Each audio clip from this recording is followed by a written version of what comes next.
This little girl, Daisy, was incredibly shy. She and Michael's younger cousin, who was about the same age and lived with the Thompsons, were polar opposites. Daisy always kept her distance from Michael.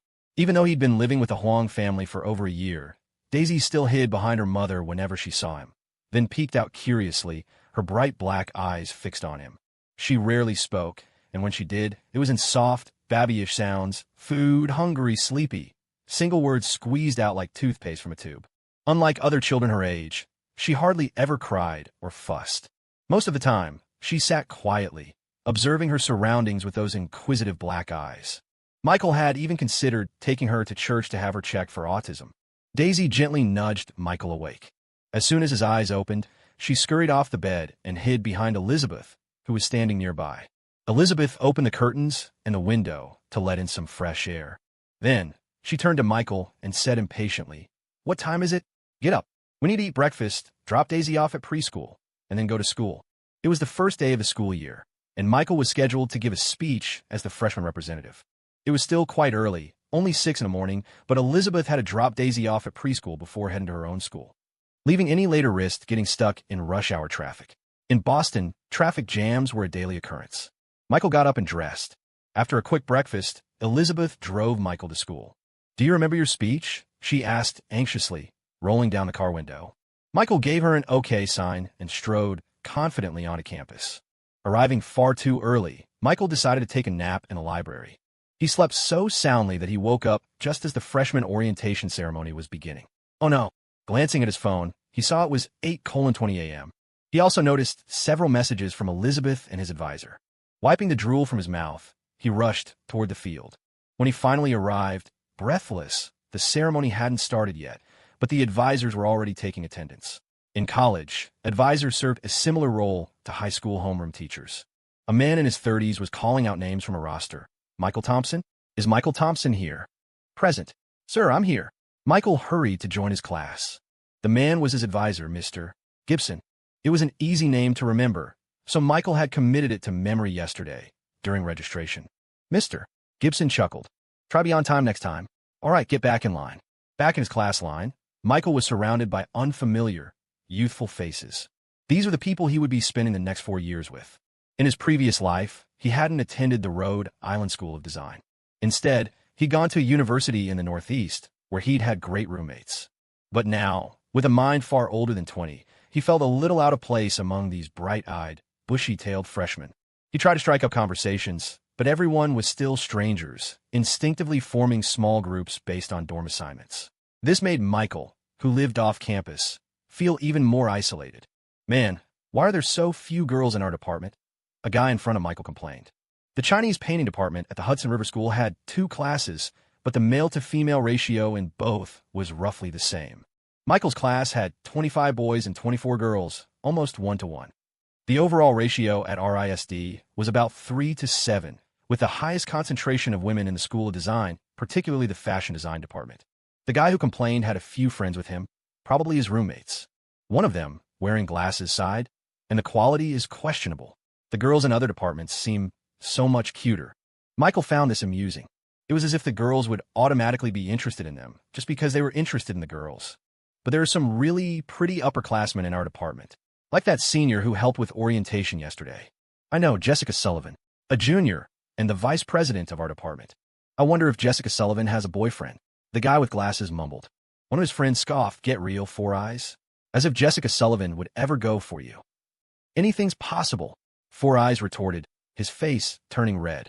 "I'm the freshman representative." Michael had been half listening, but when he heard Four Eyes claim to be the freshman representative, he froze. How was that possible? Could there be 2 representatives? Confused, he stepped forward to ask, "Excuse me, what's your name?" The group was surprised that Michael was talking to them, but they were all classmates, so they were polite enough. "Gregory Wilson," Four Eyes said. "Just call me Four Eyes." "Are you a stand-up comedian?" Michael asked. "Why does everyone who knows my name ask me that?" Gregory complained. "I have nothing to do with stand-up comedy. I'm a writer, not a talker." Michael smacked his lips and nodded. "You got a real gift of gab, though. Ever thought about a career in comedy?" "Uh-huh." The others burst out laughing, and Michael instantly felt like he was part of the group. Gregory's face turned crimson.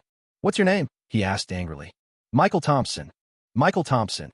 What a boring name. He wanted to retaliate with a comment about Michael's name, but Michael Thompson was so ordinary it was difficult to even come up with a nickname. While Gregory was racking his brain, Michael asked curiously, "You're the freshman representative?" Gregory puffed up with pride. "Uh-huh. Did the school notify you?" Michael was genuinely curious. One of Gregory's roommates laughed. "Four Eyes is making it up. The teachers never told him anything." Exposed by his roommate, Gregory glared at him and jumped up and down. "I was the first freshman to arrive. So obviously, I'm the freshman representative. It's common sense." Just as he finished his sentence, their advisor, Mr. Gibson, walked towards them, his attendance sheet tucked under his arm. Spotting Michael, he said, "Michael Thompson, what are you doing here? You're supposed to give your speech after the principal finishes talking. You're the freshman representative." "R.A. Mr. Gibson's words stopped the guys chatting with Michael Thompson mid-sentence. Gregory Wilson, in particular, looked stunned and disbelieving. He'd just been bragging to his roommates, and now this? No wonder Mr. Gibson had come over to ask. Michael was the freshman representative. "I'll go right now, sir," Michael said. "Hurry up and find the broadcasting club students over there," Mr.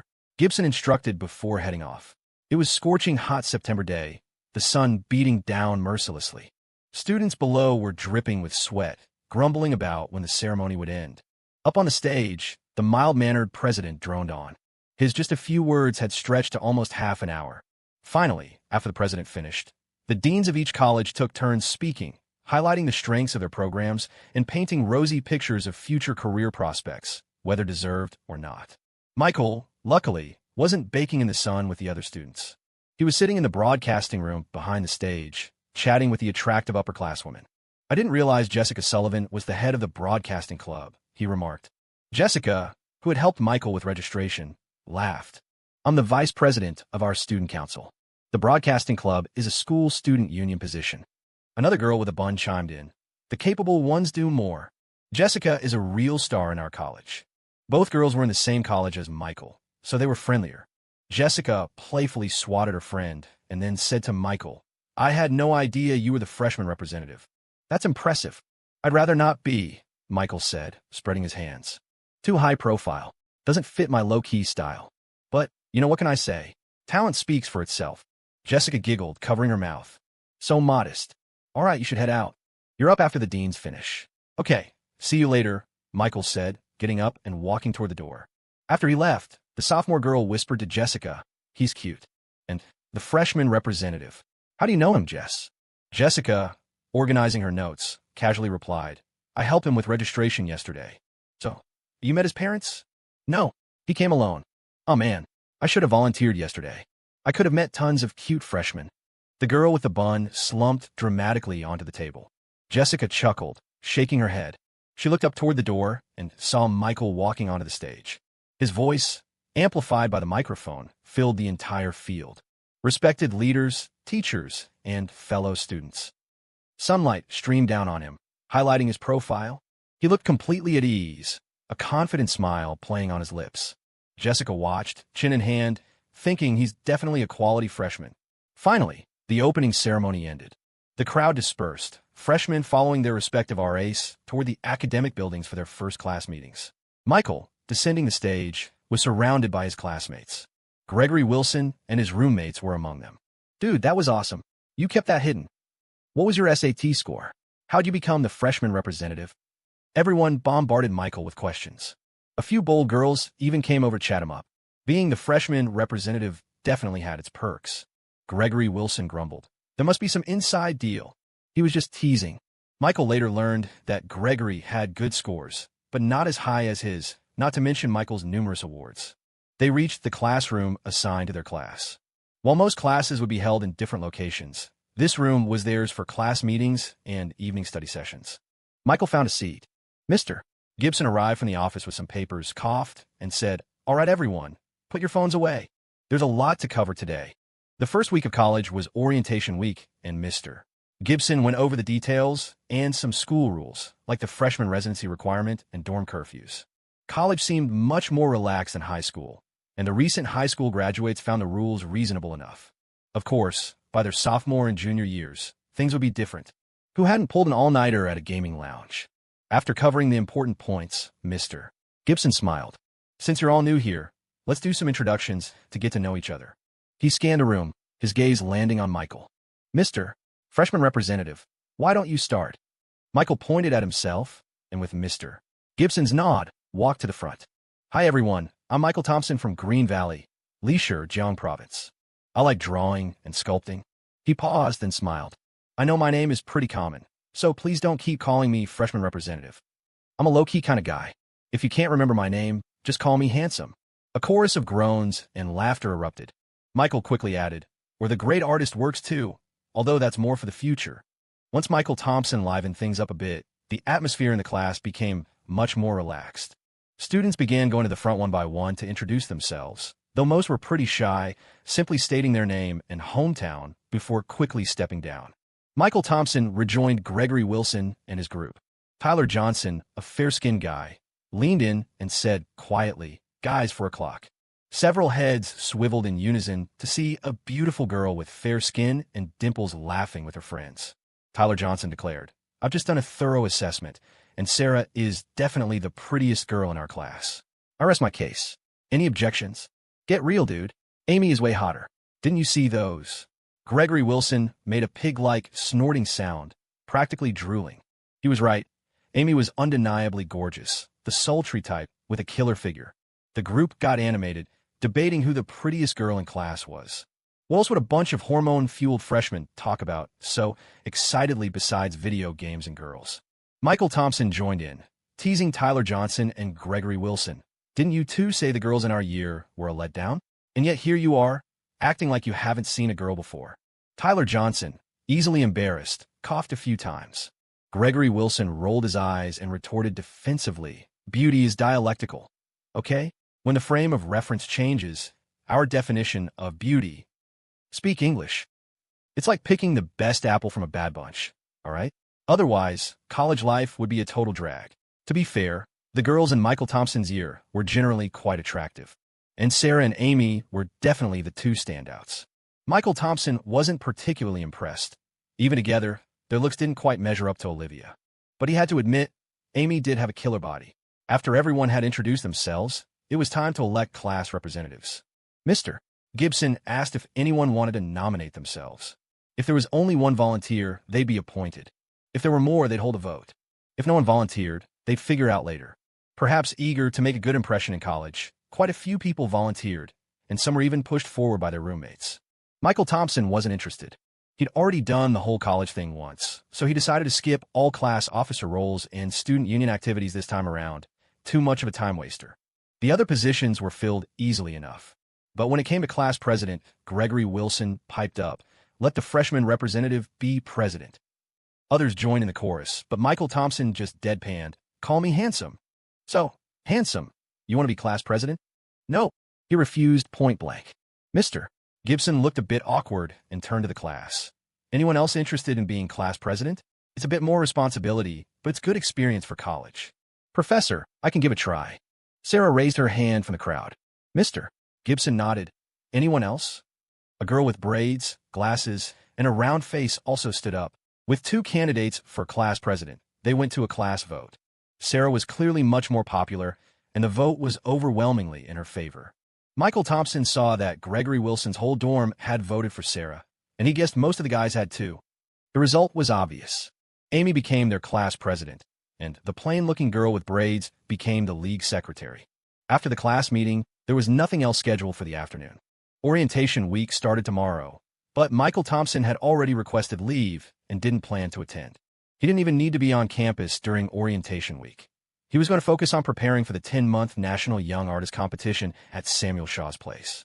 As Michael Thompson walked out of the building, he was debating whether to head over to Harvard to pick up Olivia Sullivan for turkey dinner or just go home when he bumped into Jessica Sullivan. "Hey, freshman!" Jessica Sullivan greeted him enthusiastically. She had just come from the campus recreation center, carrying a gym bag, her hair still a little damp and smelling faintly of shampoo. After saying a few words to her friend, she walked over to Michael Thompson, stood in front of him, glanced at the building behind him, and asked, "Class meeting just finished?" Michael Thompson nodded, "Yeah." Jessica Sullivan immediately said, "Then you haven't had turkey dinner yet? Let's go to the cafeteria together." Michael Thompson was about to decline, but Jessica Sullivan cut him off. "You promised to treat me to turkey dinner last time." He chuckled. Honestly, I always thought people who got into college were smart enough to know what polite small talk is. Freshman, are you always this annoying? I was serious. Jessica Sullivan said playfully, raising a fist at him. Michael Thompson nodded. Senior, my girlfriend says the same thing about me. Freshman, is this your way of flirting with girls? No, I'm not flirting with you. Michael Thompson pulled out his phone, showing her a call log. The girlfriend I'm talking about is my actual girlfriend, and I'm on my way to pick her up for turkey dinner. So, gotta run, senior. I'll definitely treat you to turkey dinner next time. Definitely next time basically meant never. Jessica Sullivan's forehead veins practically popped.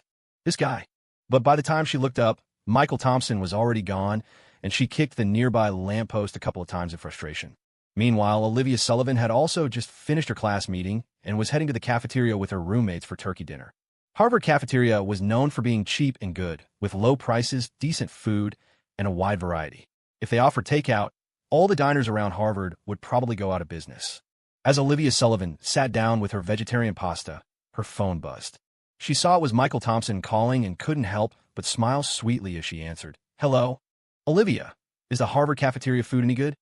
Michael Thompson asked out of the blue. Olivia Sullivan paused, looking down at her pasta. It's all right, I guess. Okay, I'm heading over to your school, then to sample Harvard cuisine. Wait, you're coming now? Olivia Sullivan said in surprise. I'm having turkey dinner with my roommates.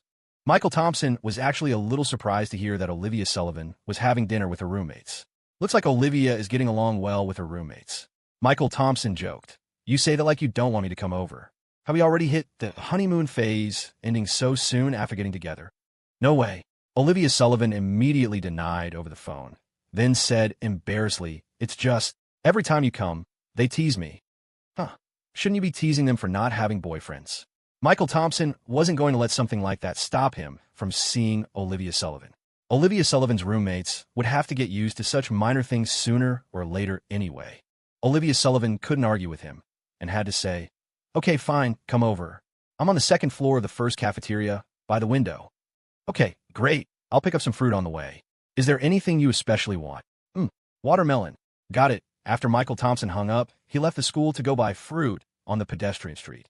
On the other side, in the Harvard University cafeteria, just as Olivia Sullivan put down her phone, Laura Carter teased, lovey-dovey with your boyfriend again? Olivia Sullivan said shyly. Michael Thompson said he wanted to come and try the Harvard University cafeteria. He doesn't want to try our school's cafeteria. He clearly wants to try how soft our little Sue's lips are. Linda Miller was outgoing and quite bold with her jokes. Olivia Sullivan immediately blushed crimson and glared at Linda Miller. Oh, little beauty is angry. Dorm leader, protect me. Linda Miller playfully hid behind Laura Carter and was scolded and laughed at by Laura Carter. However, Michael Thompson arrived quite late, and after Laura Carter and the others finished eating, they left first, very considerately not staying to be a third wheel. When Michael Thompson arrived at the Harvard University cafeteria, carrying the fresh fruit he bought, he saw Olivia Sullivan sitting there obediently waiting for him. Where are your roommates? He sat down opposite Olivia Sullivan and casually placed the fruit on the table. They went back already, Olivia Sullivan replied, opening the bag and looking at what fruits Michael Thompson had bought. Besides the watermelon she wanted, he also bought some mangoes, grapes, and other fruits. Michael Thompson gave Olivia Sullivan's roommates a thumbs up in his mind. Your roommates are really perceptive, much better than that Claire Evans. You always badmouth Claire when she's not around, Olivia Sullivan said irritably, then continued. You bought way too much. We don't have a fridge in the dorm. I can't finish it all. Share it with your roommates, and if you still can't finish it, just throw it away. Wasting food is bad, Olivia Sullivan said softly, peeling a grape, and blushing, handed it to Michael Thompson. You eat some too. This was the first time she had ever willingly fed Michael Thompson something. Michael Thompson opened his mouth and took it, smiling. All right, we'll eat the fruit later. I haven't eaten yet. What's good in your cafeteria? The spicy beef stir-fry from window number 2 is pretty good, Olivia Sullivan said, pointing to a window not far away. Michael Thompson was just about to get up to order food when he saw Olivia Sullivan pick up her chopsticks, preparing to eat noodles. He pointed at the noodle soup. It's already cold. Well, already ordered when you called. Next time you come, tell me in advance. Don't just surprise me again. Olivia Sullivan complained softly, then earnestly started picking out the cilantro from her noodle soup. Michael Thompson asked, puzzled. You already ordered. You could have eaten first. Olivia Sullivan wrinkled her nose, pursing her lips into a thin line. But I wanted to eat with you. Michael Thompson chuckled, speechless, and took her hand. All right, let's order something new. That's too wasteful. Olivia was a good girl who had thriftiness ingrained in her bones. But she was still forced by Michael Thompson to order new food. In the end, the bowl of vegetarian pasta soup wasn't wasted. Michael Thompson ate it himself, making do with it, and also ordered the spicy beef stir-fry Olivia Sullivan recommended as a side dish. Olivia Sullivan had her new lunch in front of her, looking at it a bit conflicted, and muttered, I already took a bite of the other one. Michael Thompson laughed. I don't even mind your saliva when we kiss. What a bite of noodles. Olivia Sullivan immediately kicked him gently under the table, embarrassed and annoyed. But by now she was already used to Michael Thompson's occasional improper remarks, and quickly moved past it, excitedly starting to tell Michael Thompson about things that had happened at school in the past 2 days. People and events in her class, and some interesting places at Harvard University. Michael Thompson played the role of a serious listener, happily listening and peeling grapes for her. You could tell that Olivia's excitement from just starting college hadn't faded yet. Her words were full of beautiful hopes for university life. But starting tomorrow, she would be participating in orientation week. Hopefully the tough orientation week life wouldn't extinguish her current enthusiasm. Michael Thompson couldn't do anything to help with that either. He just hoped that after orientation week ended, his fair-skinned girlfriend wouldn't turn into a little black skin. Will you come again tomorrow? Olivia Sullivan was still very happy about Michael Thompson taking the initiative to come see her these past 2 days and couldn't help but look forward to tomorrow. Michael Thompson shook his head. I probably won't come to this side of campus for a while. I'll come back to class after orientation week is over. Olivia Sullivan muttered. If only we went to the same school. We could see each other every day. Michael Thompson seized the opportunity and said, How about we move in together? Then we can see each other every day. He had actually been thinking about this all along, but knew that Olivia wouldn't be so easily persuaded on this point. She definitely wouldn't agree to living together right after starting college. Sure enough, as soon as Olivia Sullivan heard this, she immediately pinched him with her hand, blushing and scolding in a low voice. Pervert. Michael Thompson coaxed. What do you mean, pervert? It's just living together.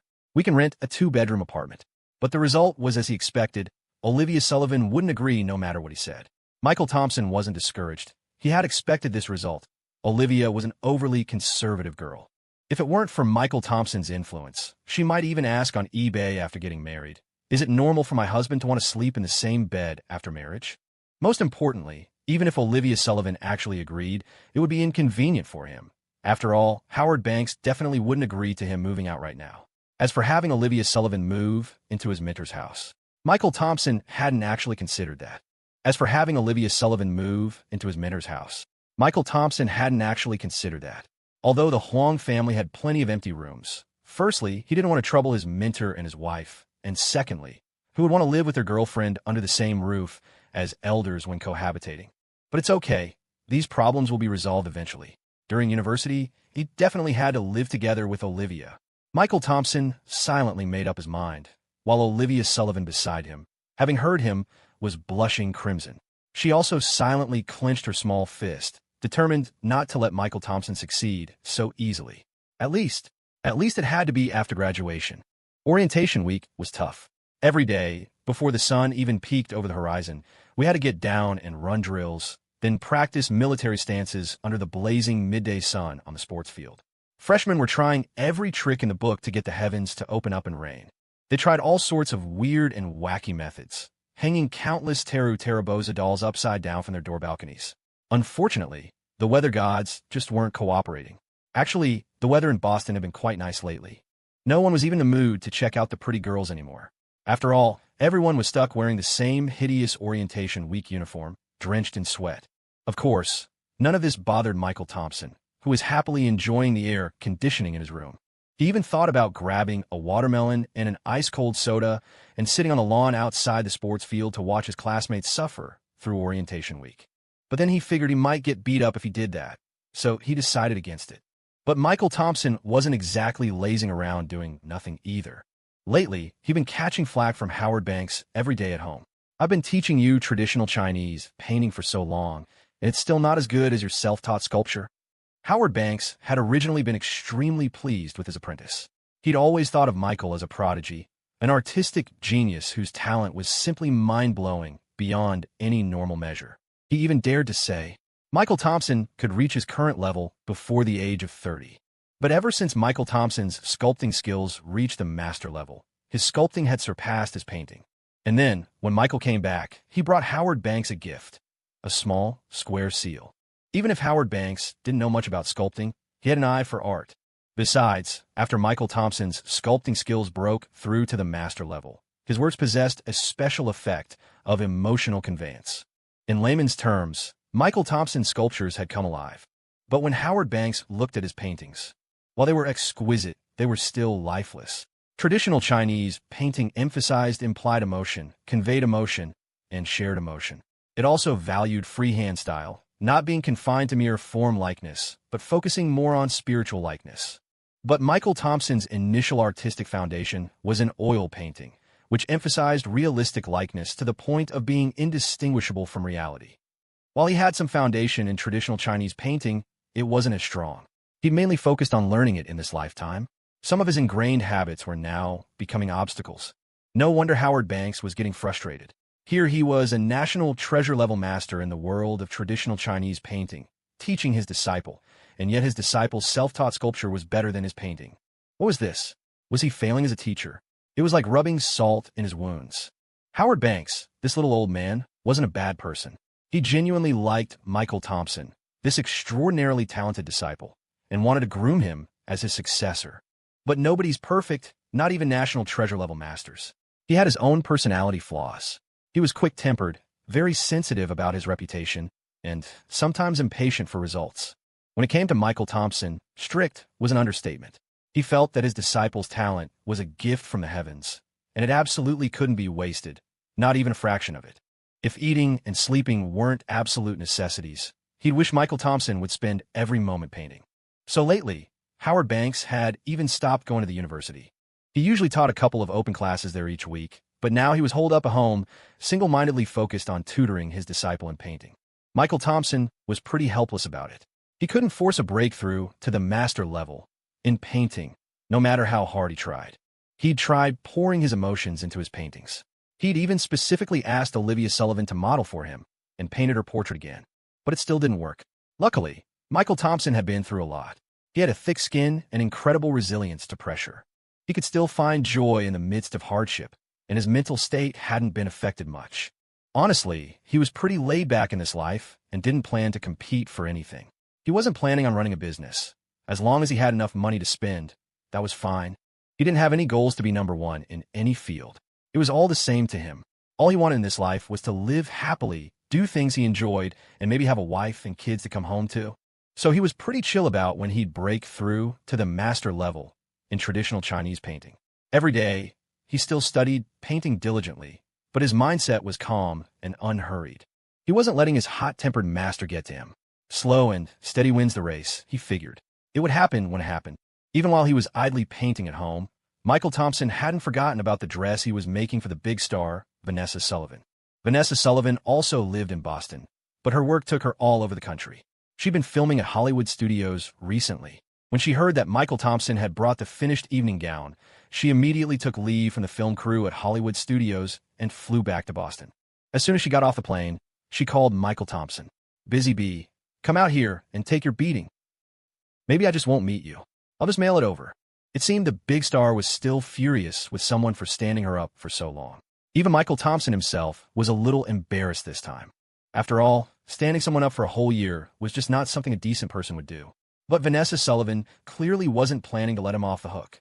"Enough nonsense, get out here now. I took leave from the film crew just to come back and punch you. You're going to stand there and take one punch. No dodging allowed," Michael Thompson said helplessly.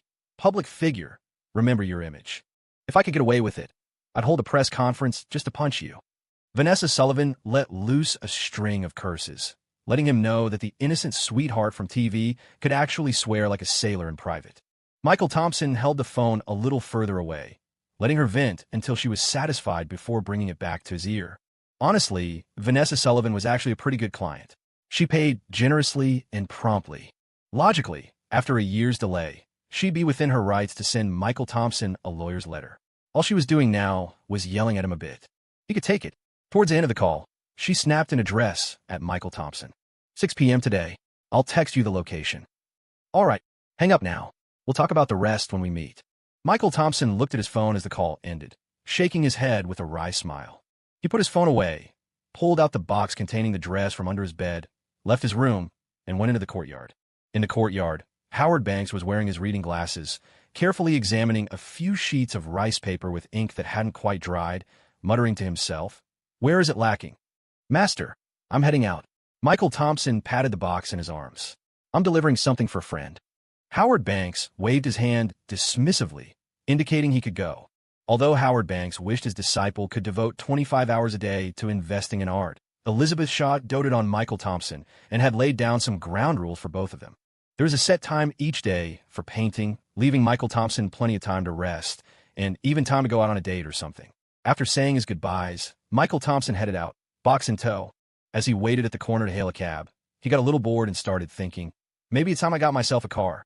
Vanessa Sullivan had arranged to meet at a noodle shop in Green Valley Market. Despite being a big star, she chose a surprisingly unassuming place, tucked away beside the market.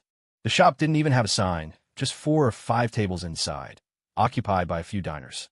Vanessa Sullivan, wearing sunglasses, was sitting at a corner table, accompanied by Lily Carter, who was wearing a mask. They seemed to be deep in conversation. Michael Thompson spotted her through the glass window of the shop door. He was about to push the door open and go in when he saw Vanessa Sullivan suddenly wave her hand a few times in the air, as if she were practicing her swing for an upcoming battle, testing out angles and force. He had pushed the door halfway open, but then quietly closed it again. Is she serious? Michael Thompson suddenly didn't feel like going in anymore. He glanced around and noticed a motorcycle shop nearby. An idea sparked in his mind. Clutching the box, he headed towards a motorcycle shop. "Take this." Vanessa Sullivan slapped her palm down on the table with a smack. Opening her hand, a fly lay dead in her palm. She grinned triumphantly, flicked her fingers, and muttered, "Little pest, can't beat me, huh?"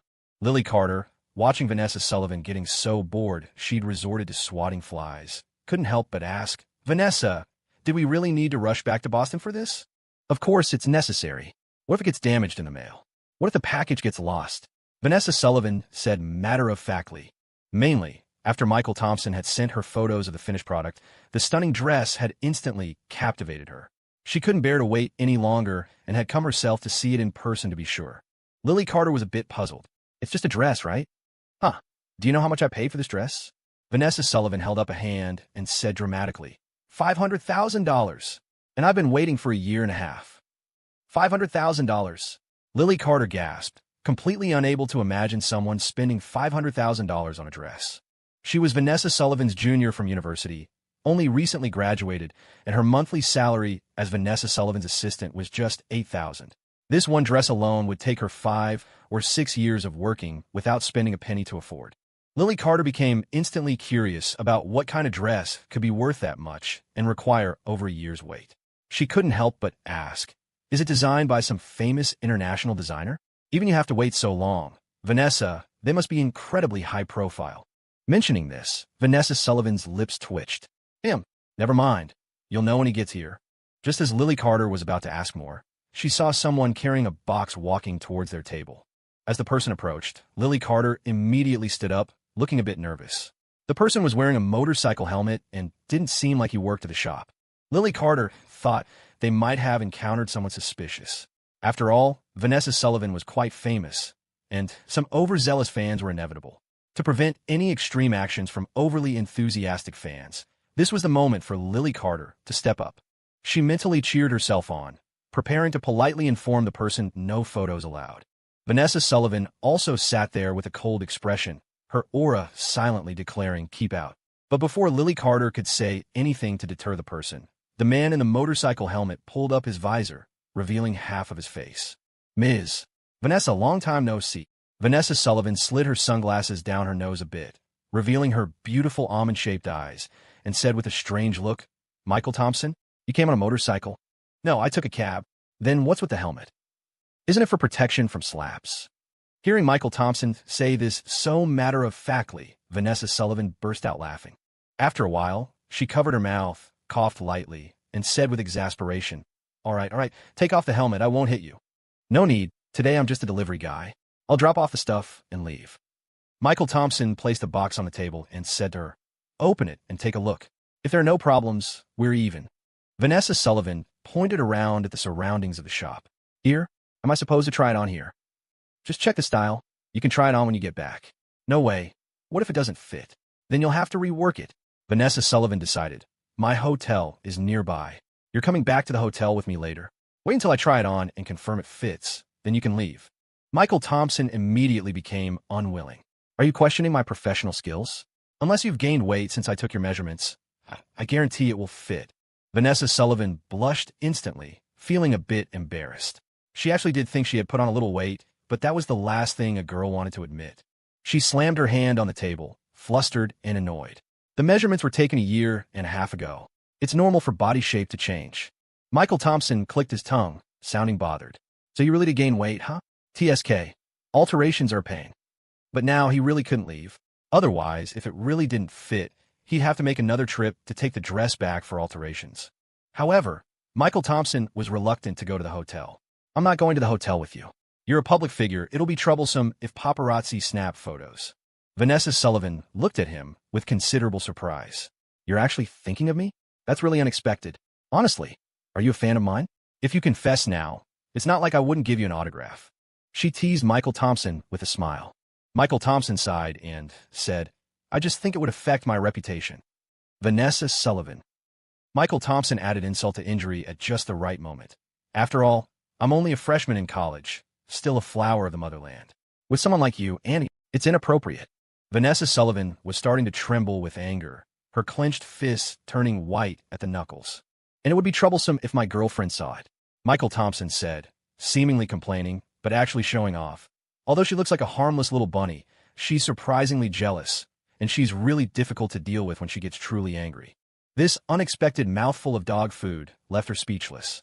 She snatched off her sunglasses, her eyebrows furrowed, her eyes practically spitting fire. Very well, you've successfully provoked me. Take off that helmet right now, immediately. Vanessa Sullivan, losing all composure, reached out to grab Michael Thompson's helmet. Michael Thompson held onto his helmet tightly with both hands, refusing to let go no matter what.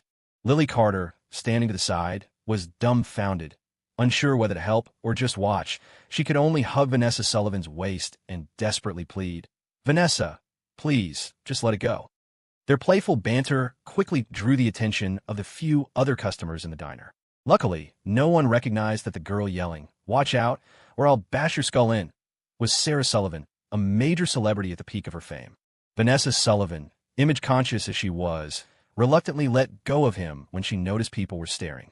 Michael Thompson straightened up, rubbed his neck, and said with relief, good thing I wore my helmet. Talk about foresight. I'm amazing. Vanessa Sullivan glared at him, but it had no effect. She just huffed and sat down, sulking. If not the hotel, then where do you suggest we go? Michael Thompson pointed towards the east from the diner entrance. When I came over, I saw a public restroom over there. Vanessa Sullivan looked utterly shocked. You want me to change into a Hollywood Walk of Fame gown in a public restroom? Michael Thompson nodded as if it were the most obvious thing in the world and helpfully added, that dress has a long train, so remember to hold it up when you come out. And if it gets pee on it, just deal with it. This dress is hard to clean and shrinks easily. Michael Thompson, come on. Today, one of us is going down. We need to settle this right here and now. Let go of me. Vanessa, calm down, calm down. Vanessa Sullivan, flailing her arms, was about to lunge at him, but Lily Carter crouched down, grabbing her around the waist and pleading with her to stop. Michael Thompson wasn't one to back down either. He pulled out his phone, switched to the front camera, and snapped a selfie of the three of them, throwing up a peace sign. Vanessa Sullivan looked horrified. Delete that photo right now. Michael Thompson, are you trying to get yourself killed? You sit down and behave, and I'll delete it. Otherwise, I'm calling up a reporter from Entertainment Weekly. I've already got the headline, Scandal. America's sweetheart has a dark side. Faced with Michael Thompson's blackmail, Vanessa Sullivan was seething, but she grudgingly sat down. In the end, they compromised. Michael Thompson wouldn't go to Vanessa Sullivan's room. Instead, he'd wait for her in the hotel lobby to make sure the dress fit after she changed. Michael Thompson stood up, urging, all right, let's go then. What are we waiting for? Vanessa Sullivan huffed, still looking annoyed. I haven't eaten a thing all day. We're eating first. What do you want? My treat. Michael Thompson glanced around the modest diner and quipped, wow, aren't you generous? Thanks, but no thanks. I ate before I came out. Suit yourself. She said a few words to Lily Carter, and Lily Carter eagerly went to order. When the food arrived, Michael Thompson noticed Vanessa Sullivan had ordered just a simple bowl of clam chowder, while Lily Carter got herself a meatball sub. Vanessa Sullivan took a sip of her soup with a spoon, then looked up at Michael Thompson. "Why are you staring? Haven't you ever seen a beautiful woman eating clam chowder?" Michael Thompson didn't deny it. "I'm just surprised to see a big star like you being so down-to-earth. What, did you think I eat steak and pasta 3 times a day, or only dine at fancy restaurants?" Vanessa Sullivan chuckled. "My college was near here. I used to come to this diner all the time for their clam chowder. I just have a taste for it. I always get it whenever I'm back in Boston." Michael Thompson asked, intrigued, "Is it really that good?" She smiled. "Maybe it's more about the memories." Michael Thompson nodded, understanding. After he was reborn, when he had his mom's barbecue ribs again, he almost cried, didn't he? Those ribs weren't exactly gourmet, just home cooking, but they were packed with Michael Thompson's fond memories of home. Michael Thompson glanced at Vanessa Sullivan. She was daintily spooning up the clam chowder, taking tiny, affected bites. She seemed to be enjoying it, though. Youth was probably what she was remembering. After all, she was practically 30, ancient Maggie. Good thing Vanessa Sullivan couldn't read Michael Thompson's mind like Olivia Sullivan could. Otherwise, she probably would have lost her appetite for the clam chowder. She might have just dumped the whole bowl in Michael Thompson's face. After Vanessa Sullivan finished her clam chowder at a leisurely pace, Lily Carter paid the bill, and the 3 of them left the diner. Michael Thompson got into Vanessa Sullivan's car to go to her hotel. The hotel was indeed as close as Vanessa Sullivan had said. It was so close that Michael Thompson had barely found a seatbelt and was about to buckle up when they arrived. "We could just walked, it's so close." Michael Thompson muttered, a little exasperated, as he followed Vanessa Sullivan into the hotel.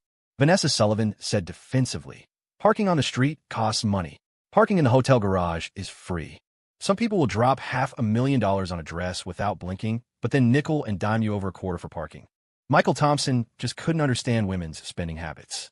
When they reached the hotel elevators, Vanessa Sullivan swept into the elevator with an air of importance, Lily Carter trailing behind her like a puppy, carrying the dress box. Vanessa pressed the button and pointed at Michael Thompson's helmet. "Are you going to take that motorcycle helmet off? The hotel staff are going to think you're some kind of suspicious character." Michael Thompson chuckled and took off his motorcycle helmet, revealing a clean-cut, handsome face with sharp features. "Oh," Lily Carter gasped, staring at Michael Thompson in surprise. "Keep your phone on and stay in touch. And if you even think about running off, you'll regret it," Vanessa Sullivan threatened, narrowing her eyes. Michael Thompson waved dismissively. "Relax, after-sales service is guaranteed." "That's better." Vanessa Sullivan finally smiled. She pressed the button for her floor, then waved at Michael Thompson. "See you in a bit." The elevator doors closed, and they began to ascend. When they reached the 6th floor, the doors opened, and Vanessa Sullivan and Lily Carter stepped out, heading towards their room. Once they were out of the elevator, Lily Carter finally snapped out her daze. "Vanessa, he's so young." Michael Thompson had been wearing his motorcycle helmet the whole time, and even though Lily Carter could tell he was young from his voice, when he took off the helmet, she realized he was even younger than she'd thought. He looked like he was still in high school. Vanessa Sullivan nodded. "Yeah, he's really young. He's what, 19 this year?" 19, Lily Carter exclaimed, then suddenly it clicked. "Oh, I get it. His teacher made the dress, right? He's just delivering it for him." Vanessa Sullivan glanced at her and smirked. "Nope, he made himself." "Huh. Don't let his age fool you, that kid. He's a real prodigy." As Vanessa Sullivan said this, she couldn't help but remember the breathtaking gown she'd seen at the Sullivan family debutante ball. A wave of emotion washed over her. Speaking of which, Michael Thompson had mentioned a girlfriend. Could it be that Sullivan family girl? Wait a minute, did this guy learn to make clothes just to get girls? Vanessa Sullivan returned to her room, shut the door, and eagerly tore open the box. The cardboard box was lined with plenty of foam padding, and nestled inside was a black gown. The moment she pulled out the gown, her eyes lit up. The fine black fabric was like the night sky itself. It was a one-shoulder design, with a galaxy of tiny diamonds sprinkled across the left shoulder, and silver fringe tassels flowed from below the waist, like liquid light. The gown was called Starry Sky. It was a stark contrast to the conservative and demure phoenix gold embroidery. This one was much bolder. Its figure-hugging style was something only a woman with a flawless physique could pull off. "Wait, does it change color?" Lily Carter suddenly exclaimed, pointing in astonishment at the gown Vanessa was holding. Vanessa noticed it too. Her slender fingers lightly traced the surface of the gown, feeling a subtle texture beneath her fingertips. The black sections of the gown were embroidered with intricate and fantastical designs, using thread spun from a special color-changing fabric. Depending on the light, different patterns would emerge. Imagine Vanessa Sullivan stepping onto a stage in this gown. Every audience member would see her in a slightly different light, adding an air of mystique. Vanessa was falling more and more in love with it. She gazed at it for a long moment, completely smitten, before eagerly announcing, "Wait for me, I want to try it on, and then you have to take some pictures." Lily nodded immediately. "Okay, Vanessa." Vanessa disappeared into the suite and didn't reappear for a good half hour. But when she finally emerged, it was like the whole room lit up. Lily's jaw dropped. She stood there, speechless for a good long while. Vanessa glided gracefully to the full-length mirror. Looking at her reflection, she knew one thing for sure. Next time she walked the Hollywood Walk of Fame, those flashy little bitches wouldn't know what hit them. A year and a half of waiting, totally worth it. Michael Thompson was a freaking genius. In the mirror, she looked regal, but never gaudy, elegant yet ethereal. The black gown showcased her figure to perfection. Michael Thompson had been waiting in the hotel lobby for ages when Vanessa Sullivan finally came down. Of course, she wasn't wearing the gown. She was dressed down in a rather plain tracksuit and sunglasses, but still managed to exude a chic, urban vibe. It was clear she was in a great mood. She was all smiles when she saw Michael Thompson. Michael Thompson stood up and asked, "Need any alterations?" "It fits perfectly," she said, "but I still think Phoenix gold embroidery is better than Starry Sky." Vanessa was trying to nitpick, but Michael Thompson didn't argue with her. Starry Sky really wasn't as good as Phoenix gold embroidery. The level of care and attention put into each was vastly different. One was made for his future wife. The other was just for a paycheck. Phoenix gold embroidery was one of the most exceptional pieces in Michael Thompson's entire collection of high-end gowns. Starry Sky, on the other hand, relied more on novelty to impress. Color-changing fabric was virtually unheard of in the current high-end fashion market, so Michael Thompson was definitely breaking new ground. But even so, Michael Thompson was confident that Starry Sky could still blow most of those so-called master designers out of the water. After all, he was at the top of his game. Of course, when faced with his client's criticism, Michael Thompson immediately denied it. "No way," he said. "Everyone has different tastes, right? I designed it specifically for your personal style. Starry Sky is definitely more you than Phoenix gold embroidery. Besides, Starry Sky cost way more to make." That part wasn't a lie. Artistry aside, just in terms of cost, Starry Sky was indeed pricier than Phoenix gold embroidery. Phoenix gold embroidery was designed to showcase the beauty of the Phoenix embroidery itself, so it didn't rely on expensive embellishments. Its biggest expense was just the 1 pound of pure gold thread. Starry Sky was expensive because of the diamonds, all D-color, VVS clarity, and not just tiny chips either. There were whole carat diamonds sprinkled throughout. The diamonds alone cost nearly $250,000, bringing the total cost of the gown to $320,000. Vanessa wasn't buying Michael Thompson's excuses. She just pursed her lips and said, "Even if we ignore all that, you delivered this a year late, didn't you? I haven't even brought that up. Agree to one condition, and I'll let it slide." "What condition?" "Make me another one. Name your price." "Absolutely not." Michael Thompson refused without hesitation. Vanessa was taken aback. "Why not?" "Got bored with it." "Switching careers," Michael Thompson said casually. "I'm taking painting lessons now and teaching myself sculpture, fashion design, and all that. Pretty much done with it." "Bored?" "Bored." Vanessa was completely bewildered, unable to comprehend or accept it. Throwing away such a gift, just to go learn something else? It was like Picasso suddenly giving up painting to become a blacksmith, or Beethoven ditching the piano for cotton ginning, Newton abandoning science for theology. Wait, actually, scratch that last one. She couldn't wrap her head around Michael Thompson's thought process. Even though it wasn't her business, she couldn't help but try to talk him out of it. "Seriously, you're wasting your talent. You should stick with fashion design. You're destined for greatness." "I know," Michael Thompson said with a slight smile. Then he asked, "But how do you know my talent in other fields isn't even greater than in fashion?" "A genius is a genius, no matter what they do." Michael Thompson quickly said goodbye to his superstar client and headed home.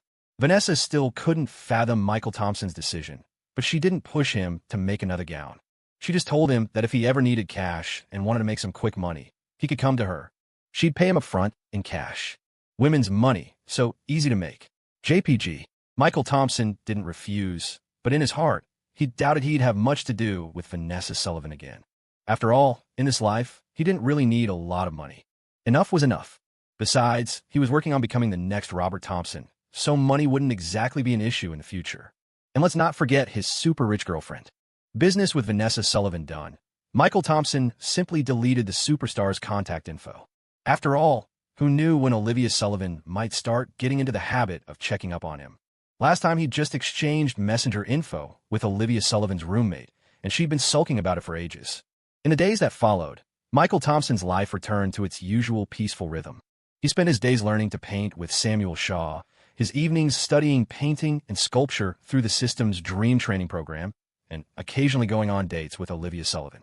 The only downside was that even after orientation week ended and he was back in classes, he still hadn't found that spark with traditional Chinese painting to reach the master-apprentice relationship level. Rhode Island School of Design had just finished orientation week, and it was the first official day of classes. Michael Thompson arrived at school and sat in the classroom, looking at his classmates whom he hadn't seen in a while. They were all noticeably tanned. Only he remained fair-skinned and as handsome as ever. As soon as class ended, Tyler Johnson, sporting a dark tan from orientation week, put Michael Thompson in a headlock, playfully scolding, "Damn it, how come we gotta skip orientation week? Is it 'cause you're the freshman representative, or something?" Gregory Wilson, standing nearby, chimed in with a sour tone. "I told you Michael Thompson was connected. You guys didn't believe me. Freshman rep was supposed to be me." He was short and not particularly good-looking to begin with, and now, tanned to a crisp, he looked like he'd just walked out of a refugee camp. The others around them burst into laughter. "Come on, Four Eyes," one of them said, "still on about that?" Michael Thompson grinned and said, "Four Eyes is right, actually. I am connected. Damn it, I knew it. Your dad donated a building to the school, right?" "Nope," Michael Thompson said, leaning closer and lowering his voice conspiratorially. "Actually, the dean of our department, Howard Banks, is Samuel Shaw." The guys around them exchanged glances, then burst out laughing again. "Yeah, and I'm telling you Bill Gates and Mark Zuckerberg are my cousins. I heard from upperclassmen that Dean Howard Banks doesn't take students. He just comes to school occasionally to give a few open lectures. Today's our first official day of class, and we haven't even met him yet. How could you possibly be his student?" Everyone thought Michael Thompson was joking and didn't take it seriously. Tyler Johnson egged them on even more. "All right, everyone, lend a hand. Let's hoist this loner up and ram him into a tree." Michael Thompson's face immediately fell. He spun around and took off running. He wasn't about to be subjected to such public humiliation, but male friendships can be strange sometimes. After a few words and a bit of roughhousing, the initial awkwardness had faded, and Michael Thompson quickly blended in with the group. Jessica Sullivan had just come out of the art studio program, carrying her drawing board and chatting with a friend. "Hua Hua, are you entering the National Young Artist Competition next month?" her friend asked curiously. Jessica Sullivan nodded matter-of-factly. "Of course I'm entering. It's just online registration anyway, and I'm already working on my piece." "What about you, Xiaoru? If you place, you get extra credit. This kind of extra credit opportunity is better left to you talented people," Xiaoru said with a wry smile. "I'm not going to waste the registration fee. Counting you, there must be over 10 people entering from our class and the class next door. I bet it's just you guys from our whole department.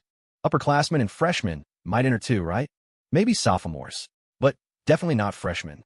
Today's the first day of class for freshmen," Xiaoru said matter-of-factly, not even considering that a freshman would sign up for the National Young Artist Competition. After all, this professional competition is a whole different ballgame from what art students learn in high school. But Jessica Sullivan's mind drifted to a certain someone. She smiled and said, "Maybe not. Dean Howard Banks's disciple would probably enter, wouldn't he?" But Jessica Sullivan thought of that annoying freshman and felt a surge of irritation. Ever since that day, he said he was having lunch with his girlfriend and turned down her invitation to eat together. He'd vanished from campus. Jessica Sullivan had even deliberately checked out the freshman orientation week area, but he hadn't even shown up for orientation. Had the guy choked to death while eating with his girlfriend or something?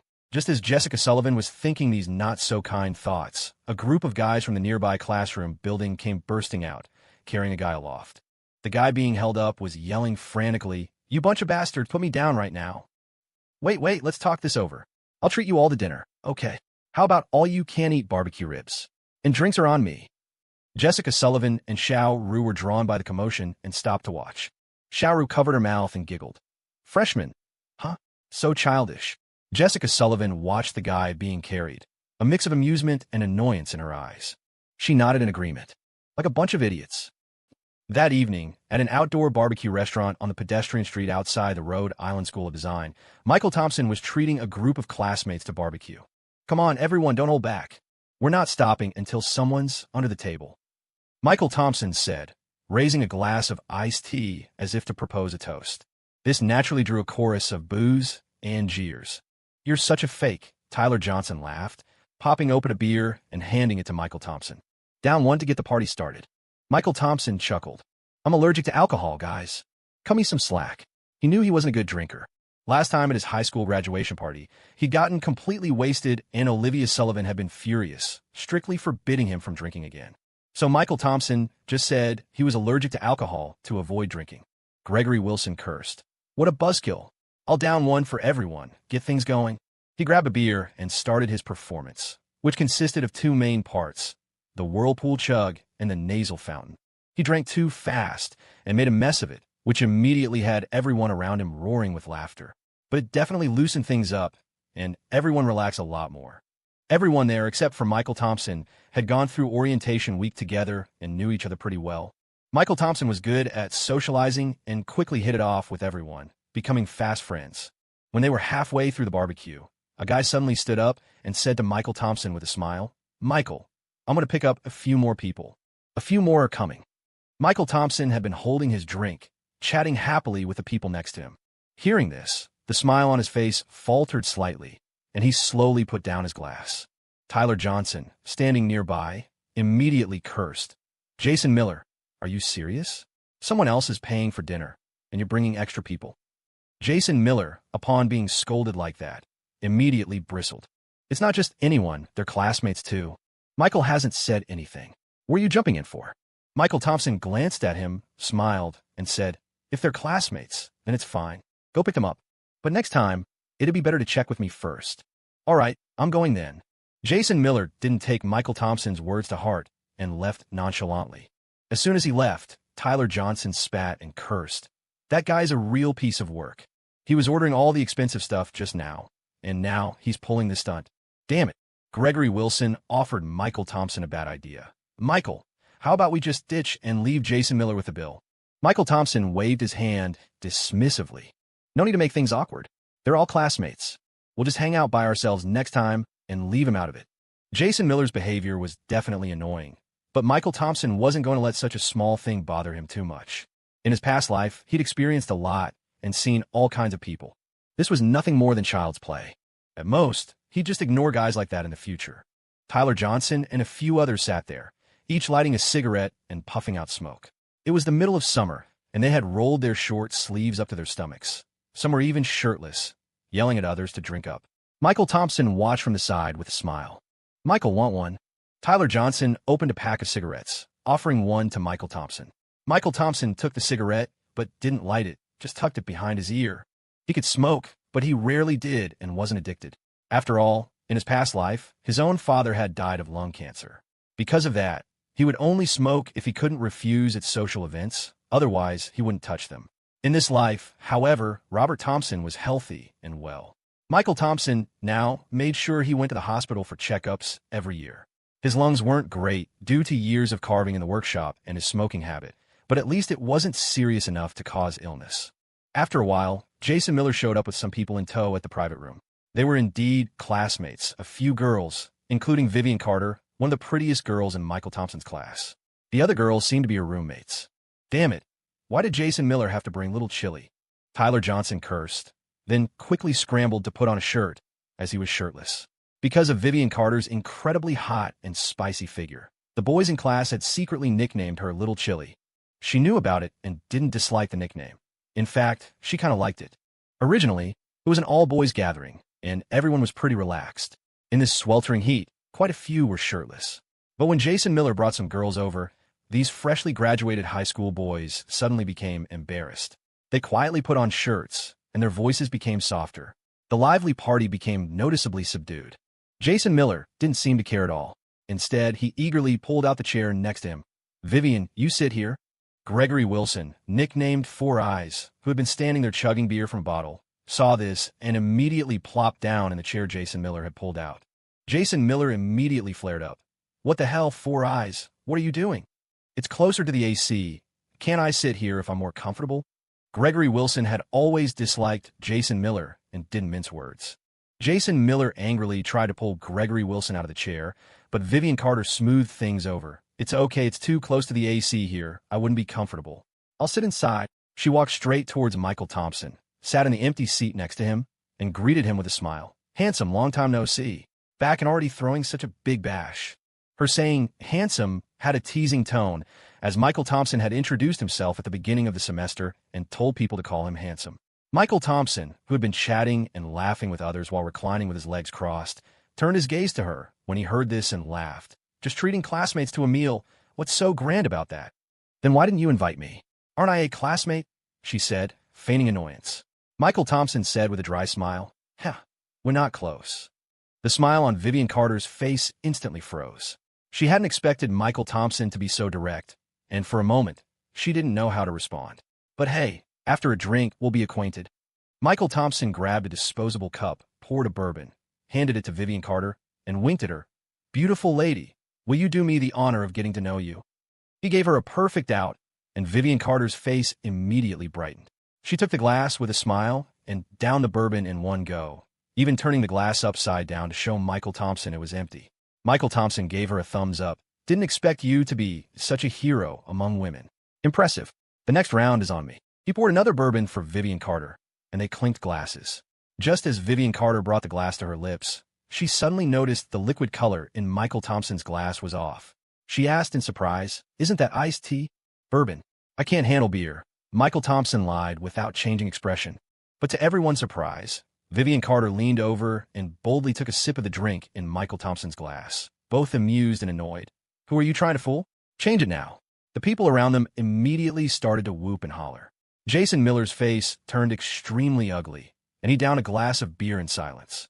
Michael Thompson was also taken aback for a moment, gave Vivian Carter a strange look, and slightly furrowed his brow. But the displeasure was fleeting, and his brow quickly relaxed. As if nothing had happened, he put down the glass that Vivian Carter had drunk from, smiled helplessly, and went to get a new glass to pour bourbon. All right. I have to give little Chili some face. But I'll only have one. I break out in rashes if I drink too much, a bit allergic." However, after putting down that iced tea, he never picked it up again. "I'll go ahead then. You do you." Vivian Carter, not noticing Michael Thompson's little gesture, happily held her glass with both hands, clinked it with Michael Thompson's, and then drank. While Michael Thompson and Vivian Carter were chatting and laughing, Jason Miller on the side was practically grinding his teeth. He had been smitten with Vivian Carter, little Chili, since the first day of school. With the idea that college wasn't worth it without a relationship, he plucked up his courage and chatted with Vivian Carter a few times in the class group chat, thinking they were hitting it off. He even proactively added Vivian Carter on Messenger, and she hadn't refused. What did that mean? Didn't it mean he had a chance? During this time, Jason Miller messaged Vivian Carter every day, sometimes, "Good morning, are you up yet?" and sometimes, "Good night, sleep early," forcing conversations even when there was nothing to talk about.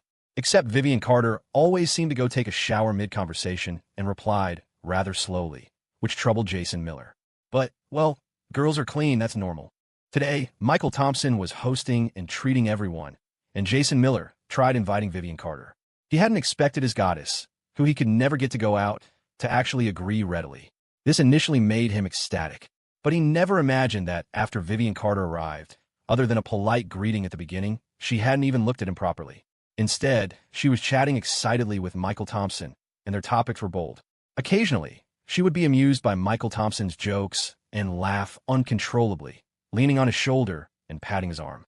"What's the deal? It's just a bit of stinky money, right? Maybe he's just pretending to be generous." Jason Miller was in a foul mood, muttered quietly, picked up a bottle of beer from the table, and started chugging it. Bitter liquor down the throat, heart aching. Glug, glug, glug. Michael Thompson had pretty much figured out what kind of girl Vivian Carter was. Just a low-level gossip queen. He didn't really care. Vivian Carter's tricks might work on naive young boys who hadn't seen the world, but they wouldn't work on him. But after all, they were classmates, and Michael Thompson was smooth. Playing along and chatting about some trivial topics was no big deal for him.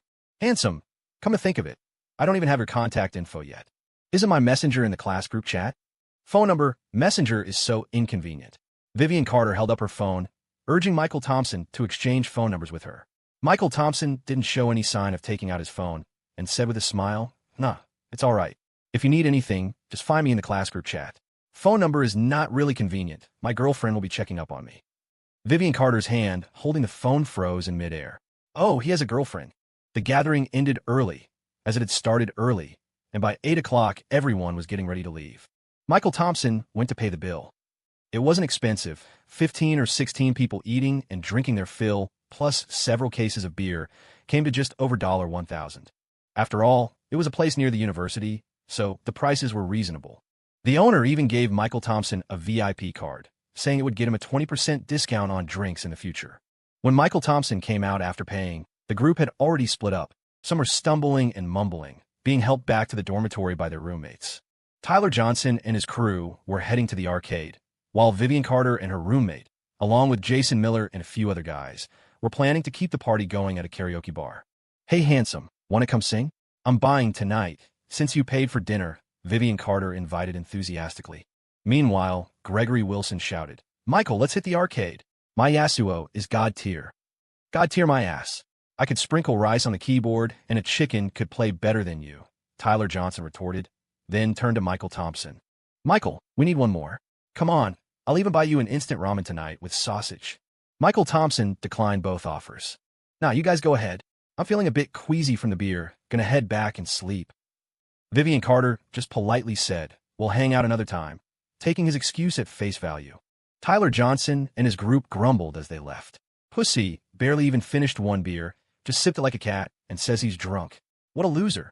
After everyone had left, Michael Thompson stood in front of the barbecue ribs place and checked the time. It was only a little after 8, perfect for finding Olivia Sullivan.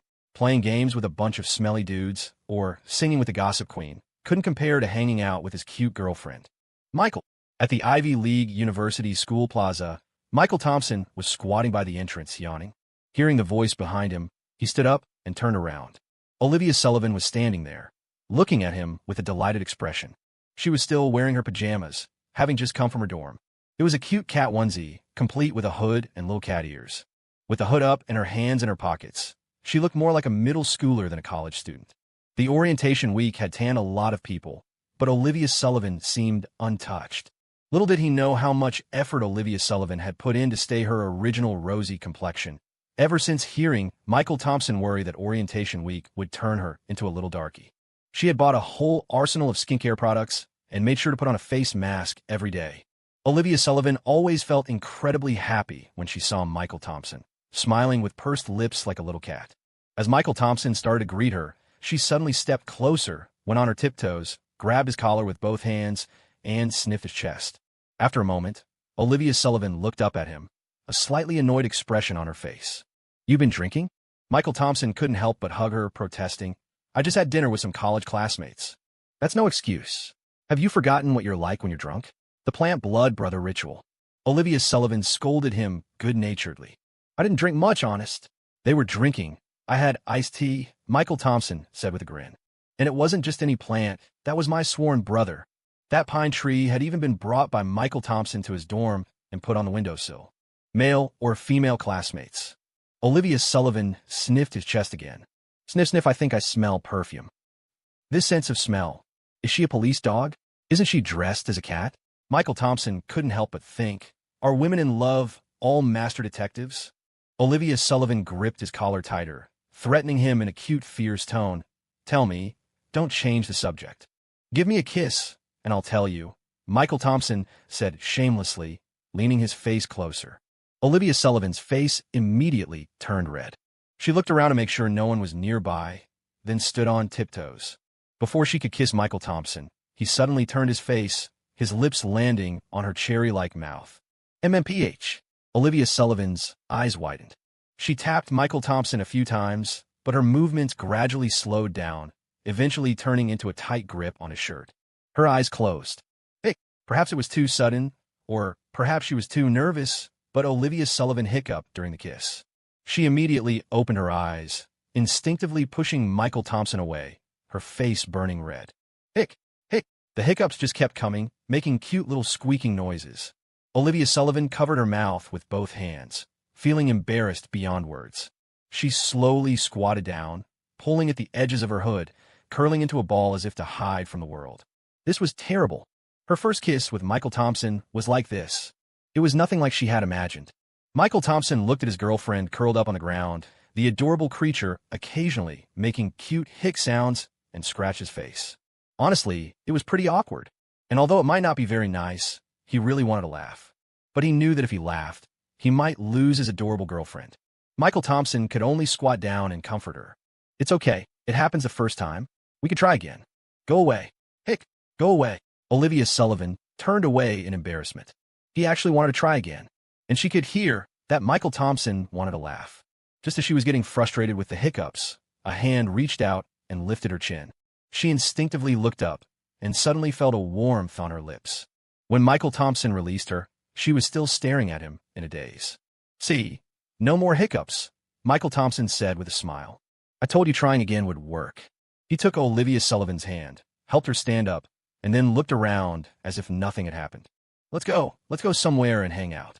If we don't hurry, your school's curfew is coming up. Olivia Sullivan snapped out of her daze, her face flushed and nodded in a soft, mosquito-like voice. Okay. With the night breeze blowing, Michael Thompson and Olivia Sullivan strolled by Lily Pond at Ivy League universities. It had to be said that Ivy League universities had a much richer, humanistic atmosphere compared to the Rhode Island School of Design. The campus was also filled with classic antique-style buildings, and Lily Pond was one of the scenic spots within Ivy League universities. Many people were out for an evening stroll. Michael, what club are you planning to join in college? Olivia Sullivan asked, with her hands behind her back, turning to look at Michael Thompson. The Go Home Club. Is there such a club? The Go Home Club means not joining any clubs and just going home after school. Olivia Sullivan said with a pout. In high school, teachers wouldn't let us have any extracurricular activities. Now that we're finally in college, we should at least join a club, right? That's just what you freshmen think. Michael Thompson dampened her enthusiasm. Wait a couple of months, and you'll feel it's much more comfortable to just lie in your dorm room, binge-watch shows, or play video games. Isn't that way better? What are you talking about? Aren't you a freshman too? Olivia Sullivan was quite annoyed by Michael Thompson's know-it-all tone. Seeing that she looked a little unhappy, Michael Thompson smiled and got serious. Seriously speaking, when I get home, Samuel Shaw still needs to start our master-apprentice relationship, so I don't have time for clubs or anything. What about you? Is there any club you want to join? She looked away shyly. If I tell you, you're not allowed to laugh. I'm professionally trained. I generally don't laugh. Go ahead. Literary club. A literary girl? Sounds pretty good. He hadn't realized that Olivia Sullivan had the heart of a literary girl. Michael Thompson was a bit surprised because Olivia Sullivan had always been good at science subjects in high school, and she studied science. In college, she was majoring in international trade and finance, which was completely unrelated to literature. He didn't know she liked literature before. Michael Thompson joked, actually, don't judge a book by its cover. I also really like literature. Olivia Sullivan. ? He directly recited a poem by Tagore. I've been watching all night, and now my eyelids are heavy with sleep. I fear I might lose you in my dreams. I startle awake, reaching out to touch you, and ask myself, is this a dream? If only I could tie your feet with my heartstrings and hold them close to my chest. Tagore's poem. You can even recite this? Olivia Sullivan was a bit surprised. Now, she was starting to believe that Michael Thompson actually liked literature. She hadn't known this before, and she felt a little happy, thinking they had found a common interest. But in reality, Michael Thompson couldn't really say he truly loved poetry and literature. His research into these poems was mainly for his previous job. The luxury goods he designed always needed to find a concept or a slogan, like the diamond brand, a diamond is forever, and the ring brands, love only one person in your life. Love was always an eternal theme, so Michael Thompson had put a lot of effort into studying these love poems, looking for inspiration from these famous lines. Over time, he had memorized some classics, and it was enough to impress people. Michael Thompson asked, do you know what inspiration I got from this poem? Olivia Sullivan felt a little shy, thinking Michael Thompson was going to say some passionate love words to her. She hesitated for a moment before saying, is it about the nervousness of gain and loss when you meet someone you truly love? Because it's too wonderful, so it feels unreal? No, Michael Thompson said with emotion.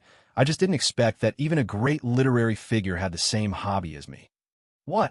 Liking beautiful eggs. Olivia Sullivan stared blankly at Michael Thompson, who was nodding in deep agreement, his mouth slightly open and unable to close for a long time.